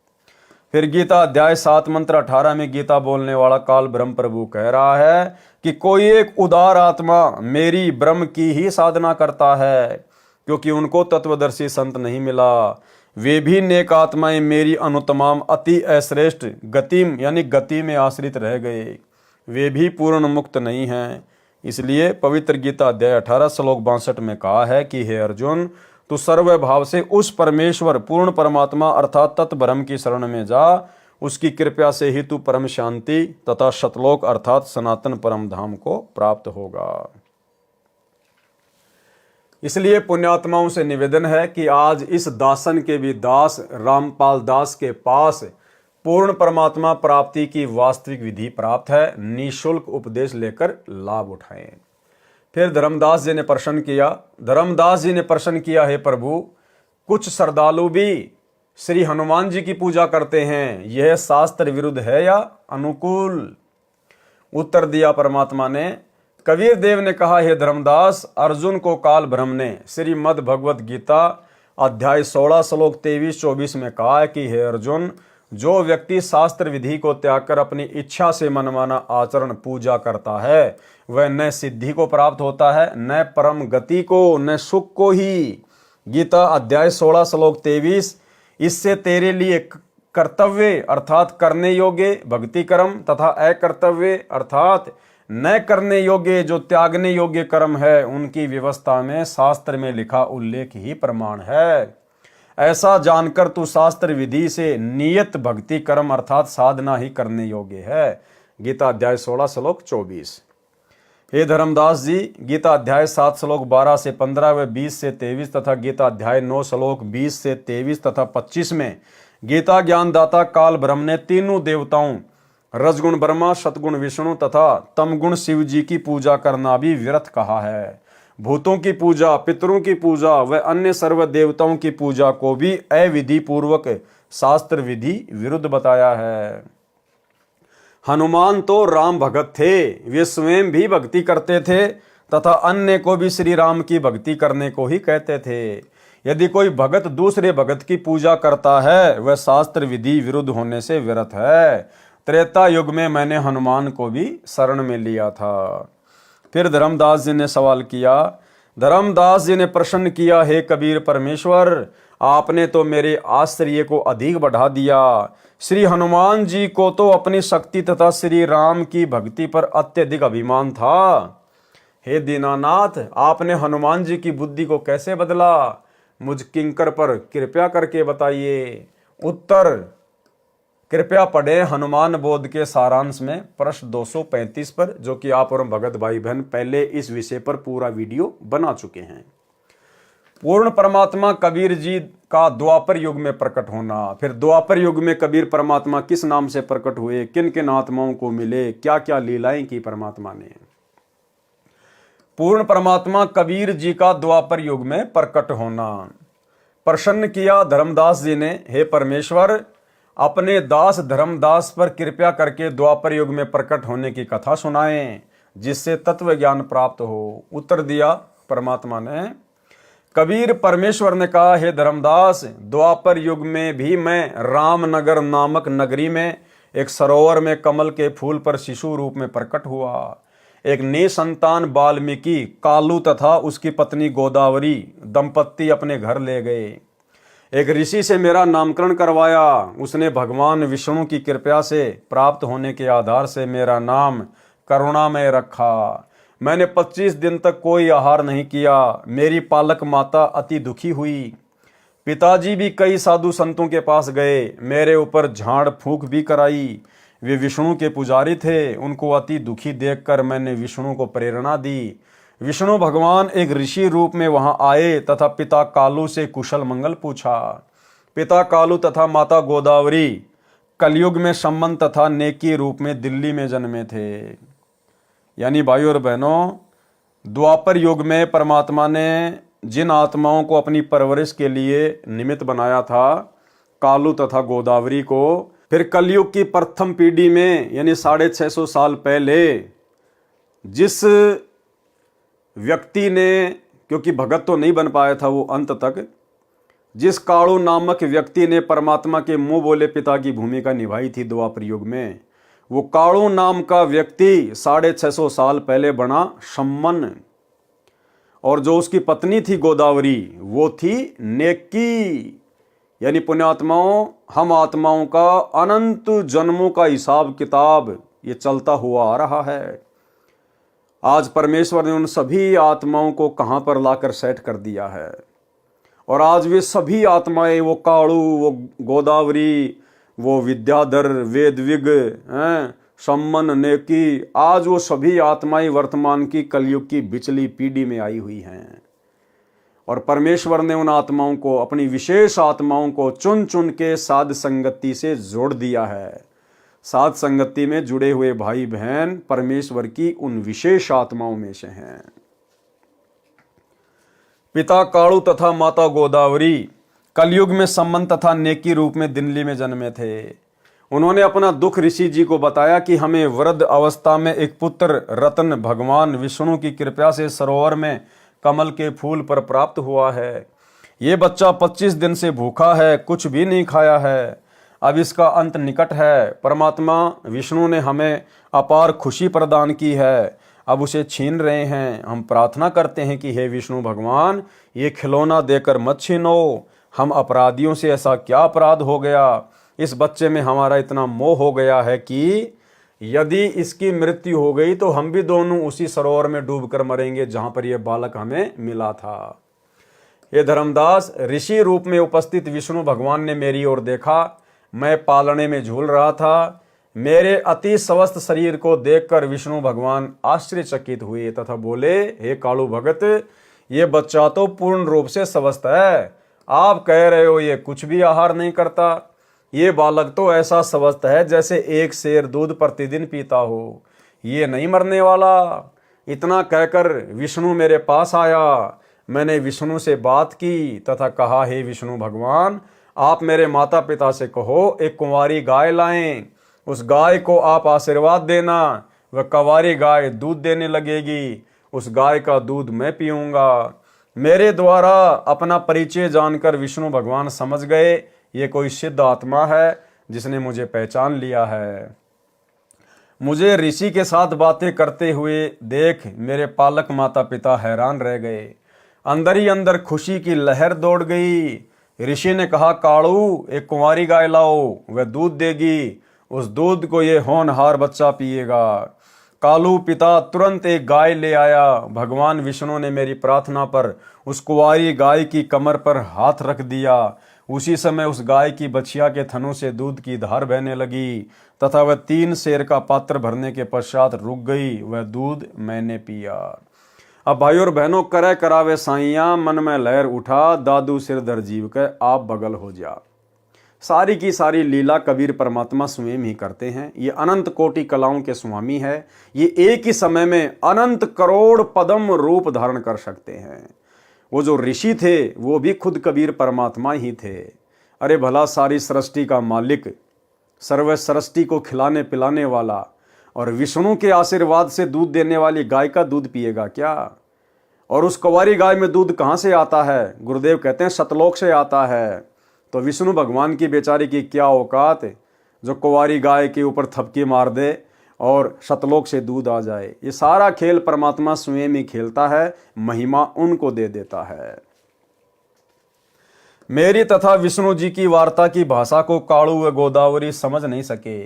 वे मुझ 25 दिन के बालक को बोलते देखकर उस ऋषि रूप विष्णु का ही चमत्कार मान रहे थे तथा कुंवारी गाय द्वारा दूध देना भी उस ऋषि की कृपया जानकर दोनों ऋषि के चरणों में लिपट गए। मेरी पालक माता ने मुझे पालने से उठाया तथा उस ऋषि रूप में विराजमान विष्णु के चरणों में डाला। मैं जमीन पर नहीं गिरा। माता के हाथों से निकलकर जमीन से 4 फुट ऊपर हवा में पालने की तरह स्थिर हो गया। जब गोदावरी ने मुझे ऋषि के चरणों की ओर किया, भगवान विष्णु 3 कदम पीछे हट गए तथा बोले, माई, ये बालक परम शक्ति युक्त है, बड़ा होकर जनता का उपकार करेगा। इतना कहकर ऋषि रूपधारी विष्णु अपने लोक को चले दिए। मैं पुनः पालने में विराजमान हो गया।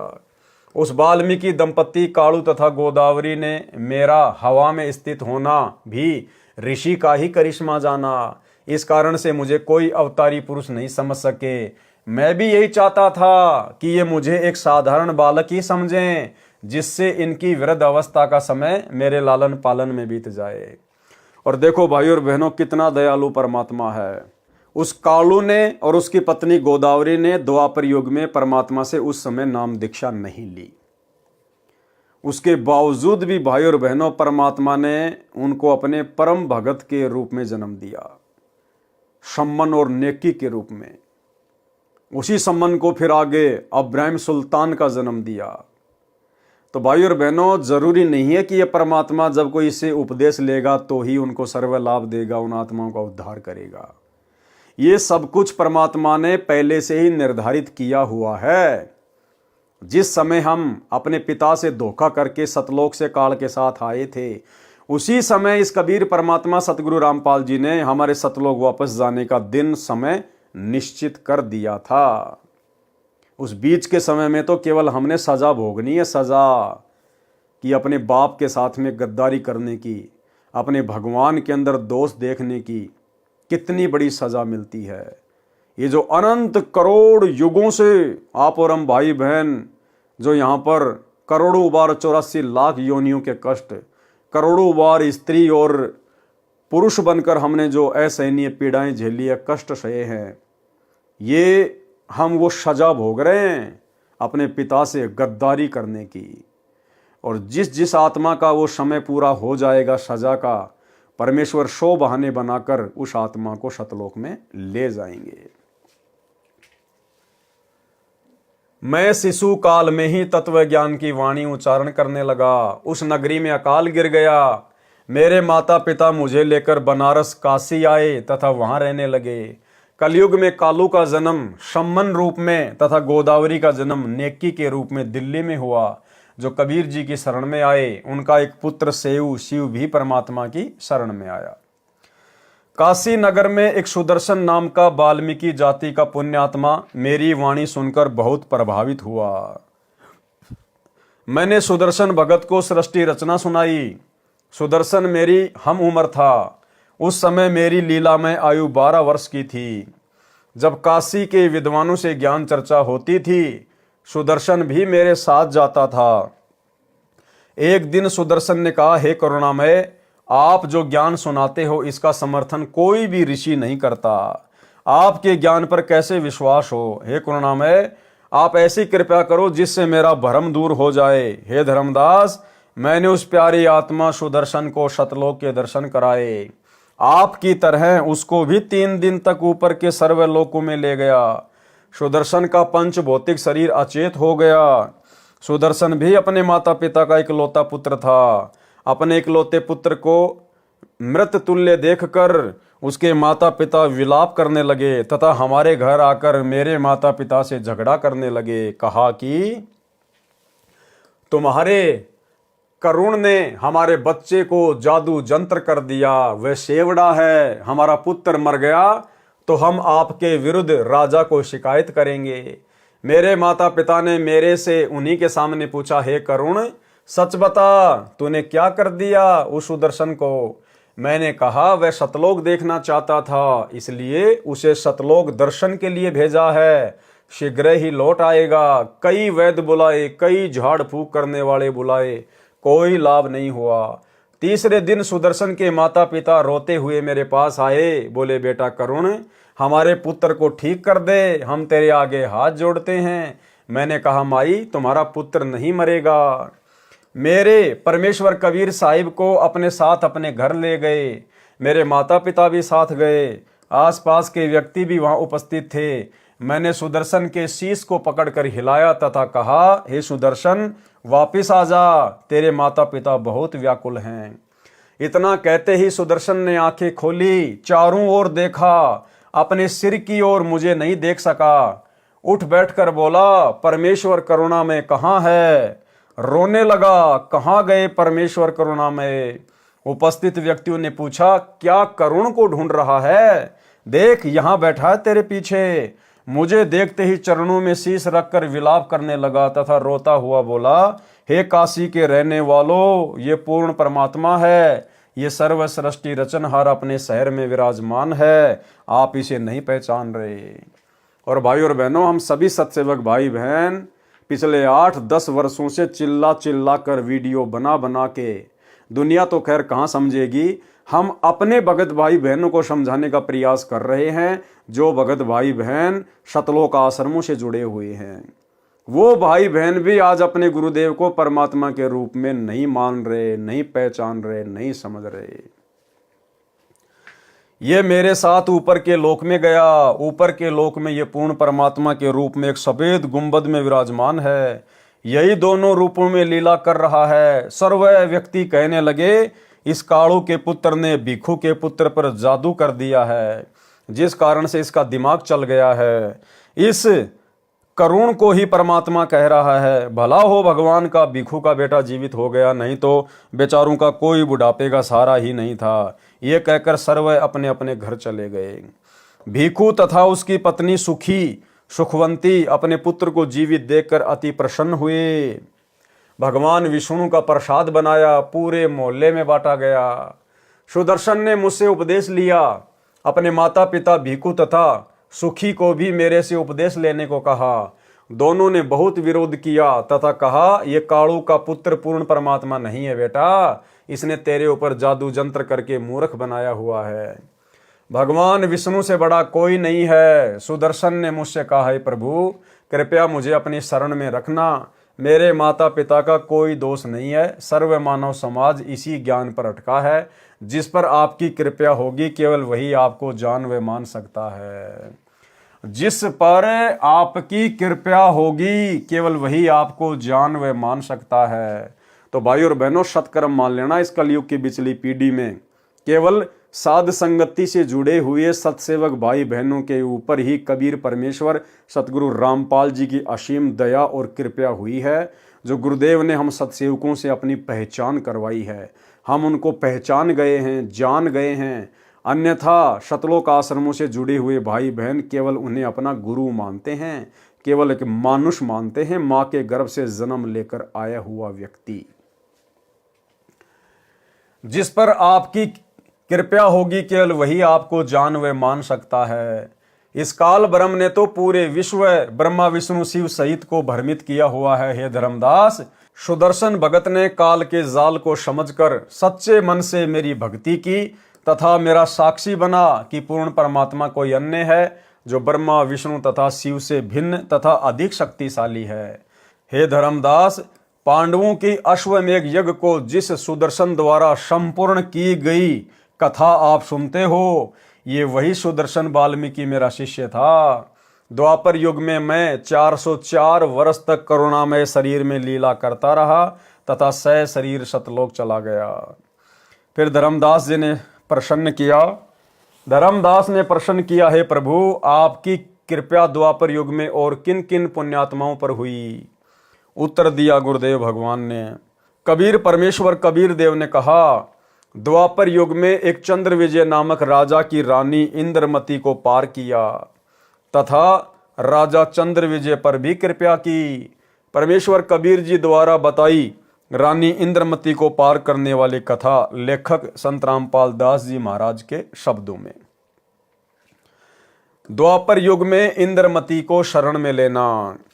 द्वापर युग में चंद्र विजय नाम का एक राजा था। उसकी पत्नी इंद्रमती बहुत ही धार्मिक प्रवृत्ति की औरत थी। संत महात्माओं का बहुत आदर किया करती थी। उसने एक गुरुदेव भी बना रखा था। उनके गुरुदेव ने बताया था कि बेटी, साधु संतों की सेवा करनी चाहिए। संतों को भोजन खिलाने से बहुत लाभ होता है। एकादशी का व्रत, मंत्र के जाप आदि साधनाएं जो गुरुदेव ने बताई थी, उस भगवत भक्ति में रानी बहुत दृढ़ता से लगी हुई थी। गुरुदेव ने बताया था कि संतों को भोजन खिलाया करेगी तो तू आगे भी रानी बन जाएगी और तुझे स्वर्ग प्राप्ति होगी। रानी ने सोचा कि प्रतिदिन एक संत को भोजन अवश्य खिलाया करूंगी। उसने यह प्रतिज्ञा मन में ठान ली कि मैं खाना बाद में खाया करूंगी, पहले संत को खिलाया करूंगी। इससे मुझे याद बनी रहेगी, कहीं मुझे भूल ना पड़ जाए। रानी प्रतिदिन पहले एक संत को भोजन खिलाती, फिर स्वयं खाती। वर्षों तक ये क्रम चलता रहा। एक समय हरिद्वार में कुंभ के मेले का संयोग हुआ। जितने भी त्रिगुण माया के उपासक संत थे, यानी ब्रह्मा विष्णु महेश के जितने भी उपासक संत थे, सभी गंगा में स्नान के लिए पर भी लेने के लिए प्रस्थान कर गए। इस कारण से कई दिन रानी को भोजन कराने के लिए कोई संत नहीं मिला। रानी इंद्रमती ने स्वयं भी भोजन नहीं किया। चौथे दिन अपनी बांदी से कहा कि बांदी देख ले कोई संत मिल जाए तो, नहीं तो आज तेरी मालकिन जीवित नहीं रहेगी। चाहे मेरे प्राण निकल जाएं परंतु मैं खाना नहीं खाऊंगी। वह दीन दयाल कबीर परमेश्वर अपने पूर्व वाले भगत को शरण में लेने के लिए न जाने क्या कारण बना देता है। बांदे ने ऊपर अटारी पर चढ़कर देखा कि सामने से एक सफेद कपड़े पहने एक संत आ रहा था। द्वापर युग में परमेश्वर कबीर करुणामय नाम से आए थे। बांदी नीचे आई और रानी से कहा कि एक व्यक्ति है जो साधु जैसा नजर आता है। रानी ने कहा कि जल्दी से बुला ला। बांदी महल से बाहर गई तथा प्रार्थना की कि साहेब, आपको हमारी रानी ने याद किया है। करुणामय साहब ने कहा कि रानी ने मुझे क्यों याद किया है, मेरा और रानी का क्या संबंध है। नौकरानी ने सारी बात बताई। करुणामय कबीर साहिब ने कहा कि रानी को आवश्यकता पड़े तो यहाँ आ जाए, मैं यहाँ खड़ा हूँ। तू बांदी और वो रानी मैं वहां जाऊं और यदि वह कह दे कि तुझे किसने बुलाया था, या उसका राजा ही कुछ कह दे, बेटी संतों का अनादर बहुत पापदायक होता है। बांदी फिर वापस आई और रानी से सब वार्ता कह सुनाई। तब रानी ने कहा कि बांदी मेरा हाथ पकड़ और चल। जाते ही रानी ने दंडोत प्रणाम करके प्रार्थना की कि हे परवरदिगार, चाहती तो ये हूं कि आपको कंधे पर बैठा लूं। करुणामय साहिब ने कहा, बेटी मैं यही देखना चाहता था कि तेरे में कोई श्रद्धा भी है या वैसे ही भूखी मर रही है। रानी ने अपने हाथों खाना बनाया। करुणामय रूप में आए कबीर देव ने कहा कि मैं खाना नहीं खाता, मेरा शरीर खाना खाने का नहीं है। तो रानी ने कहा कि मैं भी खाना नहीं खाऊंगी। करुणामय साहिब जी ने कहा कि ठीक है बेटी, लाओ खाना खाते हैं, क्योंकि समर्थ उसी को कहते हैं जो चाहे सो करे। करुणामय साहिब ने खाना खा लिया। फिर रानी ने पूछा कि जो ये तू साधना कर रही है, ये तेरे को किसने बताई है? रानी ने कहा कि मेरे गुरुदेव ने आदेश दिया है। कबीर साहिब ने पूछा, क्या आदेश दिया है तेरे गुरुदेव ने? इंद्रमती ने कहा कि विष्णु महेश की पूजा, एकादशी का व्रत, तीर्थ भ्रमण, देवी पूजा, श्राद्ध निकालना, मंदिर में जाना, संतों की सेवा करना। करुणाओं में कबीर साहिब ने कहा कि जो साधना तेरे गुरुदेव ने दी है, तेरे को जन्म और मृत्यु तथा स्वर्ग, नरक व 84 लाख योनियों के कष्ट से मुक्ति प्रदान नहीं कर सकती। रानी ने कहा कि महाराज जी, जितने भी संत हैं अपनी अपनी प्रभुता आप ही बनाने आते हैं, मेरे गुरुदेव के बारे में कुछ नहीं कहोगे, मैं चाहे मुक्त हूं या ना हूं। करुणा में कबीर साहिब ने सोचा कि इस भोले जीव को कैसे समझाएं। इन्होंने तो पूंछ पकड़ ली, उसको छोड़ ही नहीं सकते, मर सकते हैं। करुणा में साहिब ने कहा कि बेटी वैसे तो तेरी इच्छा है, मैं निंदा नहीं कर रहा। क्या मैंने आपके गुरुदेव को गाली दी है या कोई बुरा कहा है? मैं तो भक्ति मार्ग बता रहा हूं कि ये भक्ति शास्त्र विरुद्ध है, तुझे पार नहीं होने देगी और नहीं तेरा कोई आने वाला कर्म दंड कटेगा। और सुन ले, आज से तीसरे दिन तेरी मृत्यु हो जाएगी। न तेरा गुरु बचा सकेगा और न तेरी ये नकली साधना बचा सकेगी। जब मरने की बारी आती है फिर जीव को डर लगता है, वैसे तो नहीं मानता। रानी ने सोचा कि संत झूठ नहीं बोलते, कहीं ऐसा ना हो कि मैं तीसरे दिन ही मर जाऊं। इस डर से करुणामय साहिब से पूछा कि साहिब क्या मेरी जान बच सकती है? कबीर साहिब करुणामय ने कहा कि बच सकती है, अगर तू मेरे से उपदेश लेगी, मेरी शिष्या बनेगी, पिछली पूजाएं त्यागेगी, तब तेरी जान बचेगी। इंद्रमती ने कहा, मैंने सुना है कि गुरुदेव नहीं बदलना चाहिए, पाप लगता है। कबीर साहिब करुणामय ने कहा कि नहीं पुत्री, ये भी तेरा भ्रम है। एक डॉक्टर से औषधि न लगे तो क्या दूसरे से नहीं लेते? एक 5वीं कक्षा का अध्यापक होता है, फिर एक उच्च कक्षा का अध्यापक होता है। बेटी अगली कक्षा में जाना होगा, क्या सारी उम्र 5वीं कक्षा में ही लगी रहेगी? इसको छोड़कर जाना पड़ेगा। तू अब आगे की पढ़ाई पढ़, मैं पढ़ाने आया हूँ। वैसे तो नहीं मानती, परंतु मृत्यु दिखने लगी कि संत कह रहा है तो कहीं बात ना बिगड़ जाए। ऐसा विचार करके इंद्रमती ने कहा कि जैसे आप कहोगे मैं वैसे ही करूंगी। करुणा में कबीर साहिब ने उपदेश दिया, कहा कि तीसरे दिन मेरे रूप में काल आएगा, तू उससे बोलना मत। जो मैंने नाम दिया है 2 मिनट तक इसका जाप करना, 2 मिनट के बाद उसको देखना है, उसके बाद सत्कार करना है। वैसे तो गुरुदेव आए तो अति शीघ्र चरणों में गिर जाना चाहिए, ये मेरा केवल इस बार आदेश है। रानी ने कहा ठीक है जी। रानी को तो चिंता बनी हुई थी, श्रद्धा से जाप कर रही थी। कबीर साहिब करुणामय साहिब का रूप बनाकर गुरुदेव रूप में काल आया। अब भाई और बहनों, इस विषय में दास पहले बहुत सारे वीडियो बना चुका है कि कबीर परमेश्वर जी के रूप में काल कभी भी धरती पे नहीं आ सकता। कभी भी वो हमारे पूज्य गुरुदेव सतगुरु रामपाल जी का रूप नहीं बना सकता, क्योंकि वर्तमान में जो रूप धरती पर आप जी देख रहे हैं सतगुरु रामपाल जी का, ये इनका वास्तविक रूप है, शतलोकी रूप है, और काल इनका पुत्र है। काल कभी भी अपने बाप का रूप नहीं बना सकता। लेकिन आज से पहले परमात्मा जिन जिन रूपों में प्रकट हुए हैं, कभी अपने पुत्र जोगजीत के रूप में, कभी सहजदास के रूप में, कभी ज्ञानी के रूप में, इसलिए काल वो रूप बना सकता है, वो अपने भाई का रूप बना सकता है। क्योंकि काल ने जोगजीत का रूप धारण करने का वरदान ले रखा है। जब प्रथम बार कबीर परमात्मा काल की तपतशिला पर आए, काल के साथ में भेंट हुई, तो कबीर परमात्मा अपने पुत्र जोगजीत के रूप में आए थे। तो बहुत सारी वार्ता हुई, गुरुदेव ने हमें अनेकों बार बताई है। उनमें से एक वचन काल ने यह भी मांगा था कि हे परमात्मा, हे भाई, आप मुझे आज्ञा दो कि मैं आपका रूप बना सकूं। तो परमेश्वर ने कहा कि तथास्तु, आप मेरा रूप बना सकते हो। तो जो रूप परमात्मा काल के सामने बना के आते हैं अपने पुत्रों का, वो रूप काल बना सकता है, उसने वरदान मांग रखा है, लेकिन अपने बाप का रूप नहीं बना सकता। सुनिए छोटा सा सत्संग। दो अक्के अक बचन भर लो, बचन भर लिया, अकबर लिए भाई। न्यो बोला जी कि चारों युगों में, 3 युगा में जीव थोड़े ले जाना, सतयुग, त्रेता और द्वापर, और चौथा युग जब आवे कलयुग, कितने ले जाइयो। न्यो बोला वह बड़ी अड़ाई तन तया। अच्छा भाई कोई बात नहीं। दूसरा यह है कि मैं आपका रूप बना सकूं, मैंने ये आज्ञा दे दो। अग बना लिए, तेरे रूप तक की आंट लागेगी। मेरे अंश के पास जिस पास नाम होगा, तेरा रूप रह ही नहीं सकता उसके आगे। तो फिर और एक और कहा कि आप जब जाओ ना मृत मंडल में, तो एक जगन्नाथ के मंदिर को बनवाइयो, क्योंकि वो काल समुद्र नहीं बनन देगा। मेरा अंश कृष्ण रूप में जाएगा, कृष्ण बौद्ध रूप में, और अपना मंदिर बनवाओगा, पर समुद्र नहीं बनन देगा। बनवा दूंगा भाई। फिर कहते हैं कि त्रेता युग में समुद्र पर पुल बंधवाइयो। अकाछे पंगे पाए रहते थे। तो भाई और बहनों, वीडियो आपने सुना।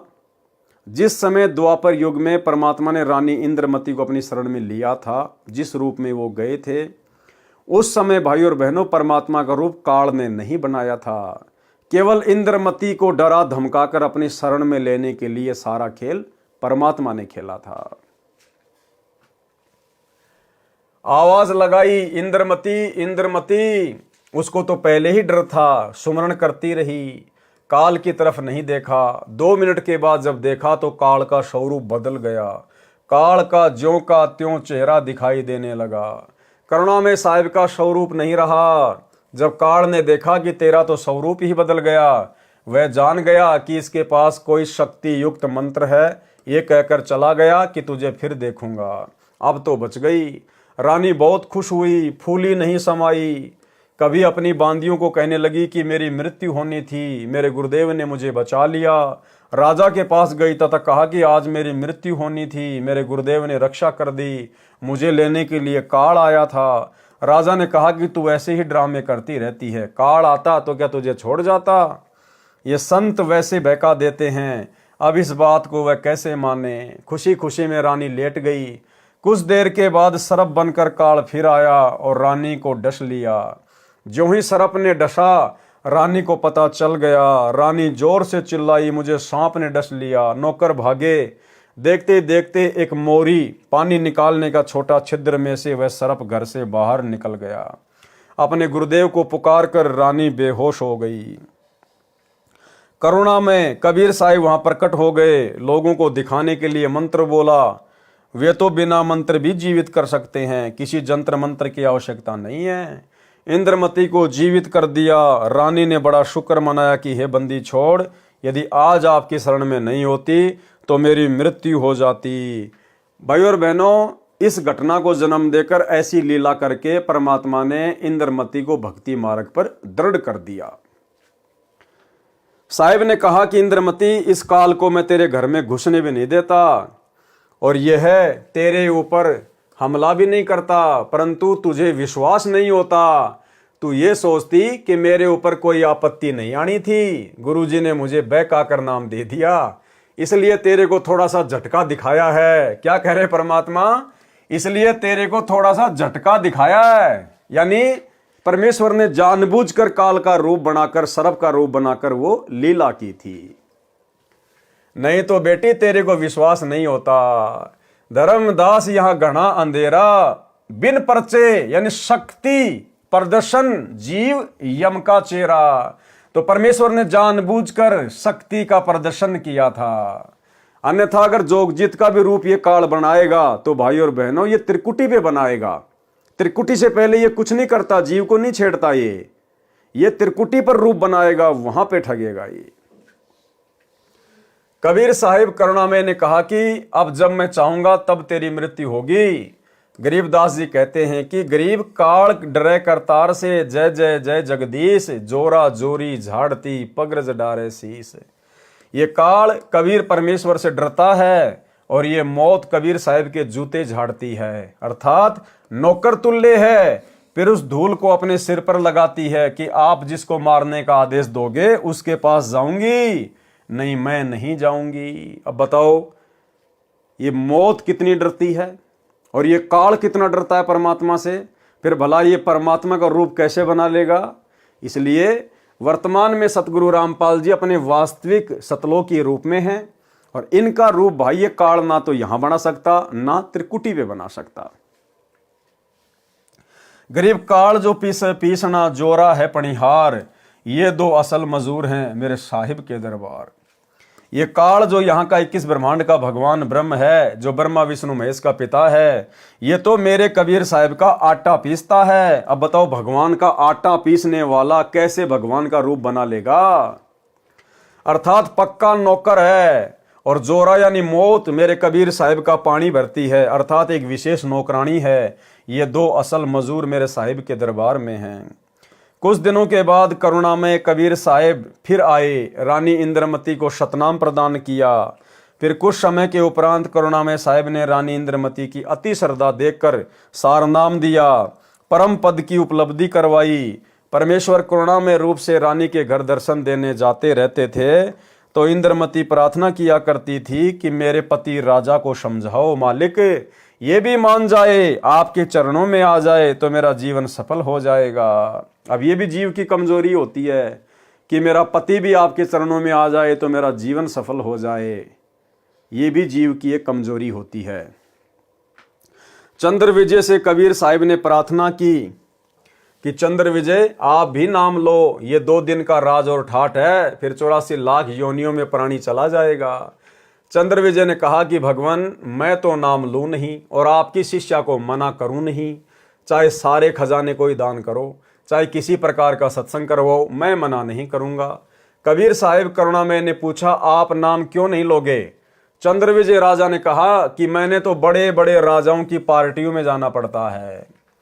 करुणामय कबीर साहिब ने कहा कि पार्टियों में जाने में नाम में क्या बाधा है, सभा में जाओ, वहां काजू खाओ, दूध पियो, शरबत जूस पी लो, शराब मत प्रयोग करो, शराब पीना महापाप है। परंतु राजा नहीं माना। रानी की प्रार्थना पर करुणामय कबीर साहिब ने राजा को फिर समझाया कि नाम के बिना ये जीवन ऐसे ही व्यर्थ हो जाएगा, आप नाम ले लो। अब देखो भाई और बहनों, यहां पर एक पॉइंट है जो हम सब ने समझना है। करुणा में कबीर साहिब ने कहा कि पार्टियों में जाने में नाम को क्या बाधा करेगा, यानी आप पार्टियों में जाते हो जाओ, उससे नाम पे क्या दिक्कत आएगी। सभा में जाओ, वहां काजू खाओ, दूध पियो, शरबत जूस पियो, शराब मत पियो। तो कहीं कोई भाई ये सोच ले कि भाई हम भी पार्टियों में जा सकते हैं, हमने केवल वहां पर भंडारा तो नहीं खाना, जूस वास पी लेंगे, सादा भोजन कर लेंगे, बकवाद नहीं करेंगे। लेकिन भाई और बहनों, वर्तमान समय में ये बकवाद भी नहीं चलेगी। आप कहीं भी जॉब करते हैं, आपके बॉस के लड़के का जन्मदिन है, तो आप इस बात को आधार बना के कहीं पार्टी में चले जाओ कि भाई गुरुजी ने कह रखा है कबीर सागर के सरलार्थ में कि पार्टी में जाने से थोड़ी नाम खंड होता है। भाई और बहनों, वर्तमान में खंड होगा, वर्तमान में मर्यादा टूटेगी। वर्तमान में हमने ऐसी किसी पार्टी में नहीं जाना है ये सोचकर कि वहाँ पर सादा खाना खा लूँगा और कोई बकवाद नहीं करूँगा। ये वर्तमान में बिल्कुल भी नहीं चलेगा। वर्तमान में यदि आप किसी जन्मदिन की पार्टी में जाओगे या अन्य किसी फंक्शन में जाओगे तो उस भीड़ में भीड़ करने के कारण आपका समर्थन हो गया, आपका सहयोग हो गया। उस पार्टी में जाने मात्र से आपका सहयोग माना जाएगा और तुरंत आपकी मर्यादा खंडित होगी। अगर ज्ञान समझ में आ गया, भगवान समझ में आ गया, तो ऐसी बकवादों की तरफ तो हमने मुंह करके भी नहीं सोना, मुंह करके भी। हाँ, यदि आपके घर में ही यदि कोई जन्मदिन पार्टी मना रहा है, परमात्मा के ज्ञान को नहीं मानता है, तो घर छोड़ के तो हम जाएंगे नहीं। हमने उस दिन उनकी किसी भी फालतू की पूजा पाठ में, बकवादों में सहयोग नहीं करना। बाकी घर आए को खाना खिला सकते हैं, हम सेवा हम कर सकते हैं, लेकिन फालतू की पूजा पाठ या बकवाद में हमने कोई सहयोग नहीं करना है। रानी की प्रार्थना पर करुणा में कबीर साहब ने राजा को फिर समझाया कि नाम के बिना यह जीवन ऐसे ही व्यर्थ हो जाएगा, आप नाम ले लो। राजा ने फिर कहा कि गुरुजी, मुझे नाम के लिए मत कहना, आपकी शिष्या को मैं मना नहीं करूंगा, चाहे कितना ही दान करे, कितना ही सत्संग करवाए।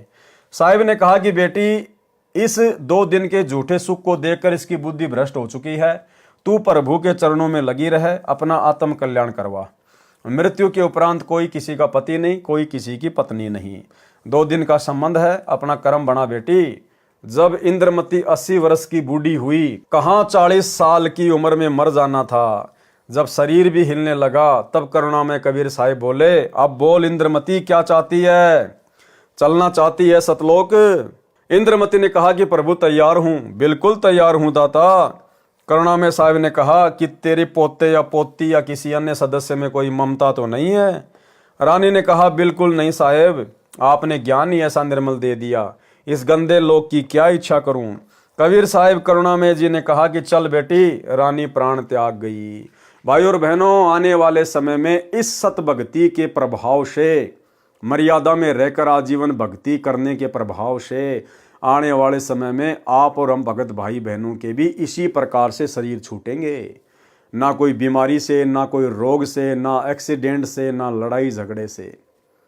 बिल्कुल जैसे पका हुआ आम जरा सी हवा लगते ही तुरंत टूट के नीचे गिर जाता है, इस प्रकार से भगत का शरीर छूटता है। लेकिन दुर्भाग्य, वर्तमान में सतलोक आश्रमों से जुड़े हुए भगत भाई बहनों की किस प्रकार से एक्सीडेंट में, लड़ाई झगड़ों में, फांसी खा खा के, कोरोना में, बीमारियों से अकाल मृत्यु हो रही है। आश्रमों में सेवा करते करते भगत लोग ट्रैक्टर के नीचे दब दब के मर रहे हैं, पानी के टैंकर में मर रहे हैं आश्रमों में। और फिर भी पीला पर्चा निकाल के भगत समाज को गुमराह कर दिया जाता है कि गुरुजी का आदेश आ गया, वो तो मेरा सैनिक था, वो तो सतलोक गया। जबकि परमात्मा क्या कह रहे हैं?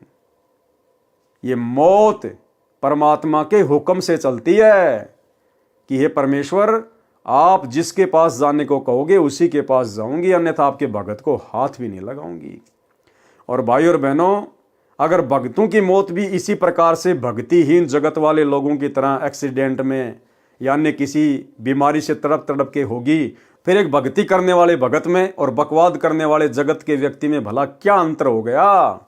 अगर जगत वालों की तरह ही भगत को मरना है तो एक छोटा सा सत्संग जिसमें गुरुदेव यही समझा रहे हैं कि मेरे भक्तों की मौत जगत वालों की तरह नहीं होगी। सुनिए सत्संग। परमात्मा कहते हैं, भाई कहाँ जन्मे कहाँ पाले पोसे, और खूब लड़ाए लाडे, ना बेरा इस देह के कहाँ खंडेंगे हाडे। ना जर बेरा कित मारेगा काल। कबीर कहाँ गर्बियो ये काल गह करके से, ना बेरा कित मारेगा यो के घर के परदेश। कहते हैं के फूला फिर ऐसे छोटे से नकली सुख मान रहा तू, और काल जो है तेरे बाल पकड़ेगा। काल गह कर केश, कर माने हाथ, केस माने बाल, और ना बेरा कित मारेगा के घर के प्रदेश। अब आपने उस आंध्र प्रदेश के मुख्यमंत्री की स्थिति देखी, ने कहा रहे किसी जगह मारेगा काल की तो पानी पैनी अभी ना पावे, वहाँ पटका ठाक है 3 दिन मत नो बेरा पट्टा पड़ा कहाँ पर है। तो पुण्यात्माओं, बात ये नहीं कि वो मर गए इस तरीके से, लेकिन जो थोड़े से जिनको हम बड़े व्यक्ति मानते हैं उनकी दुर्गति होती दिखे ना, जब ये मन पापी ठीक ठिकाना आ जाता है। आम आदमी तो रोजमर्रा है, उसकी तो चिंता नहीं, मानते नहीं। इसे जो जिनको हम सुप्रीम पावर माना थे, मुख्यमंत्री बिरानी के पहाड़ मानते थे हम बिना ज्ञान में, और उसकी के दुर्गति हुई। कहते हैं जो भक्ति नहीं करता उनके ये विराट माटी होंगी, और जो परमात्मा का नाम लेता है उनके साथ ऐसा नहीं होगा, ये गारंटीड बात है। अगर इतना भी अंतर नहीं है फिर भगवान की आवश्यकता ही समाप्त हो जाती है। ध्रुव, प्रहलाद, मीराबाई के इतिहास देख लो, मीराबाई को विष पिलाया गया था, विष भी अमृत बन गया उस परमात्मा की भक्ति और शक्ति से। इसलिए पुण्यात्माओं, आपको जो ये क्रिया कर रहे हैं आपका घनी काम आओगी।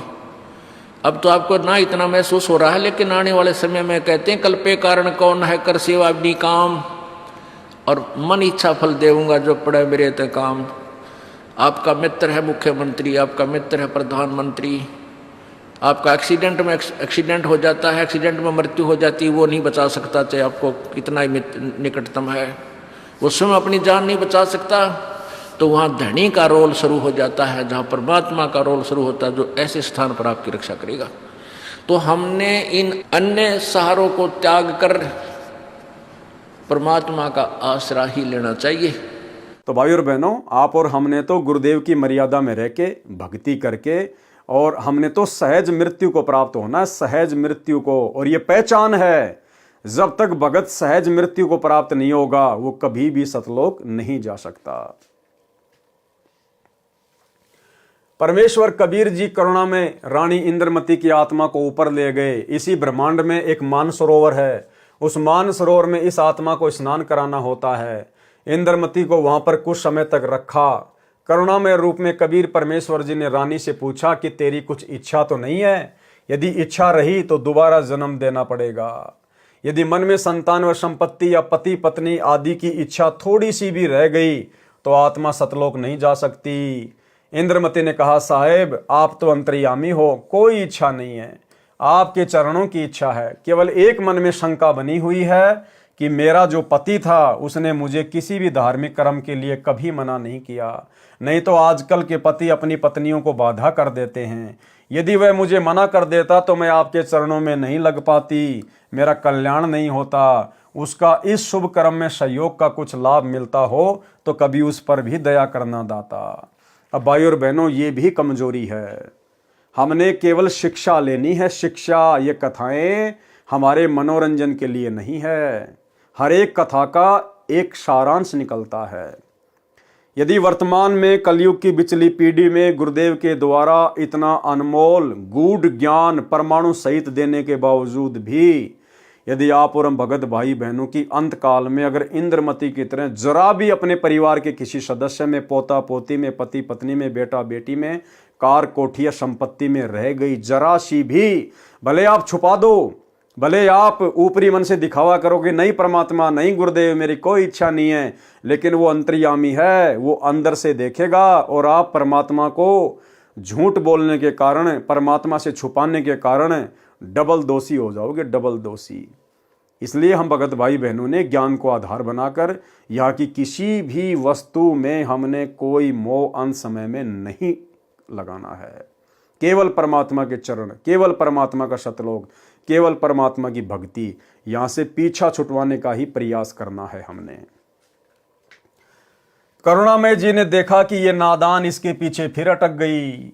साहेब बोले, ठीक है बेटी, अभी तू 2-4 वर्ष यहां रह।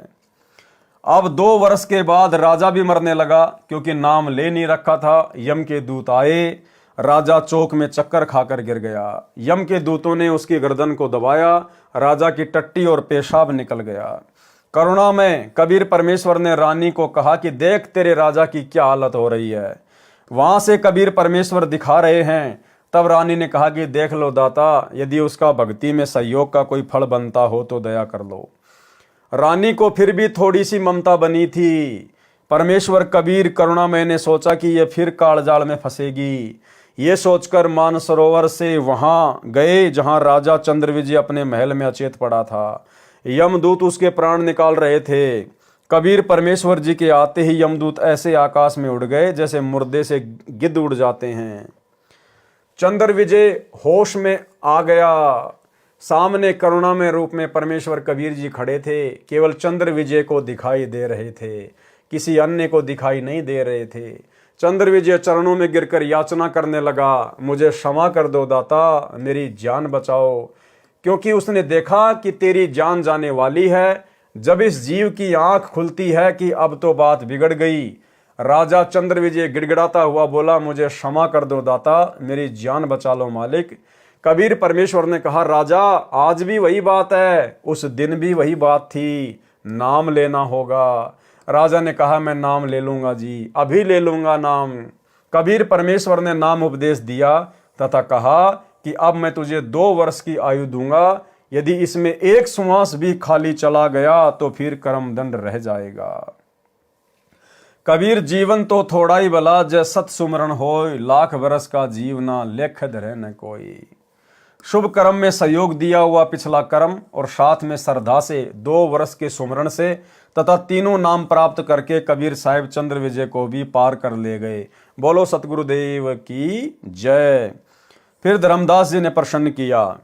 धर्मदास जी ने कहा, हे कबीर परमेश्वर, हमारे को तो ब्राह्मणों विद्वानों ने यही बताया था कि पांडवों की अश्वमेघ यज्ञ को श्री कृष्ण भगत सुदर्शन सुपच ने सफल की थी तथा भगवान कृष्ण जी ने गीता में कहा कि अर्जुन युद्ध कर, तुझे कोई पाप नहीं लगेगा। ये सर्व योद्धा मेरे द्वारा पहले से मार दिए गए हैं, तू निमित्त मात्र बन जा। कहीं तू युद्ध में मारा गया तो स्वर्ग जाएगा, यदि तू युद्ध में मारा गया तो स्वर्ग जाएगा, यदि युद्ध में जीत गया तो पृथ्वी के राज्य का सुख भोगेगा। उत्तर दिया कबीर परमात्मा ने। कबीर परमेश्वर जी ने कहा, धर्मदास, सुदर्शन सुपथ श्री कृष्ण भगत नहीं था, वह पूर्ण ब्रह्म का उपासक था। सुन पांडवों के यज्ञ के संपूर्ण होने की कथा। कृपया निम्न पढ़े पाठक जन। परमेश्वर कबीर जी द्वारा बताया पांडव यज्ञ का प्रकरण, जो धर्मदास जी ने सप्तम वेद के पद्य भाग में लिखा है लेखक के शब्दों में। पांडवों की यज्ञ में सुपच सुदर्शन द्वारा शंख बजाना। अब भाइयों और बहनों, आज के वीडियो में हम केवल इतना ही लेंगे। कल रात्रि 8 बजे हम इस कथा को पांडवों के अश्वमेघ यज्ञ में सुपच सुदर्शन के रूप में, यानी अपने भगत के रूप में कबीर परमात्मा के द्वारा जाकर उनकी यज्ञ को सफल करना, इस प्रकरण को हम कल रात्रि 8 बजे लेंगे। तो आज के वीडियो में केवल इतना ही। कल रात्रि सभी भाई बहन फिर से लाइव जुड़िए। तब तक गुरुदेव भगवान हम सबको आज्ञा दें, इजाज़त दें, आशीर्वाद दें। बंदी छोड़ सतगुरु रामपाल जी भगवान की जय हो।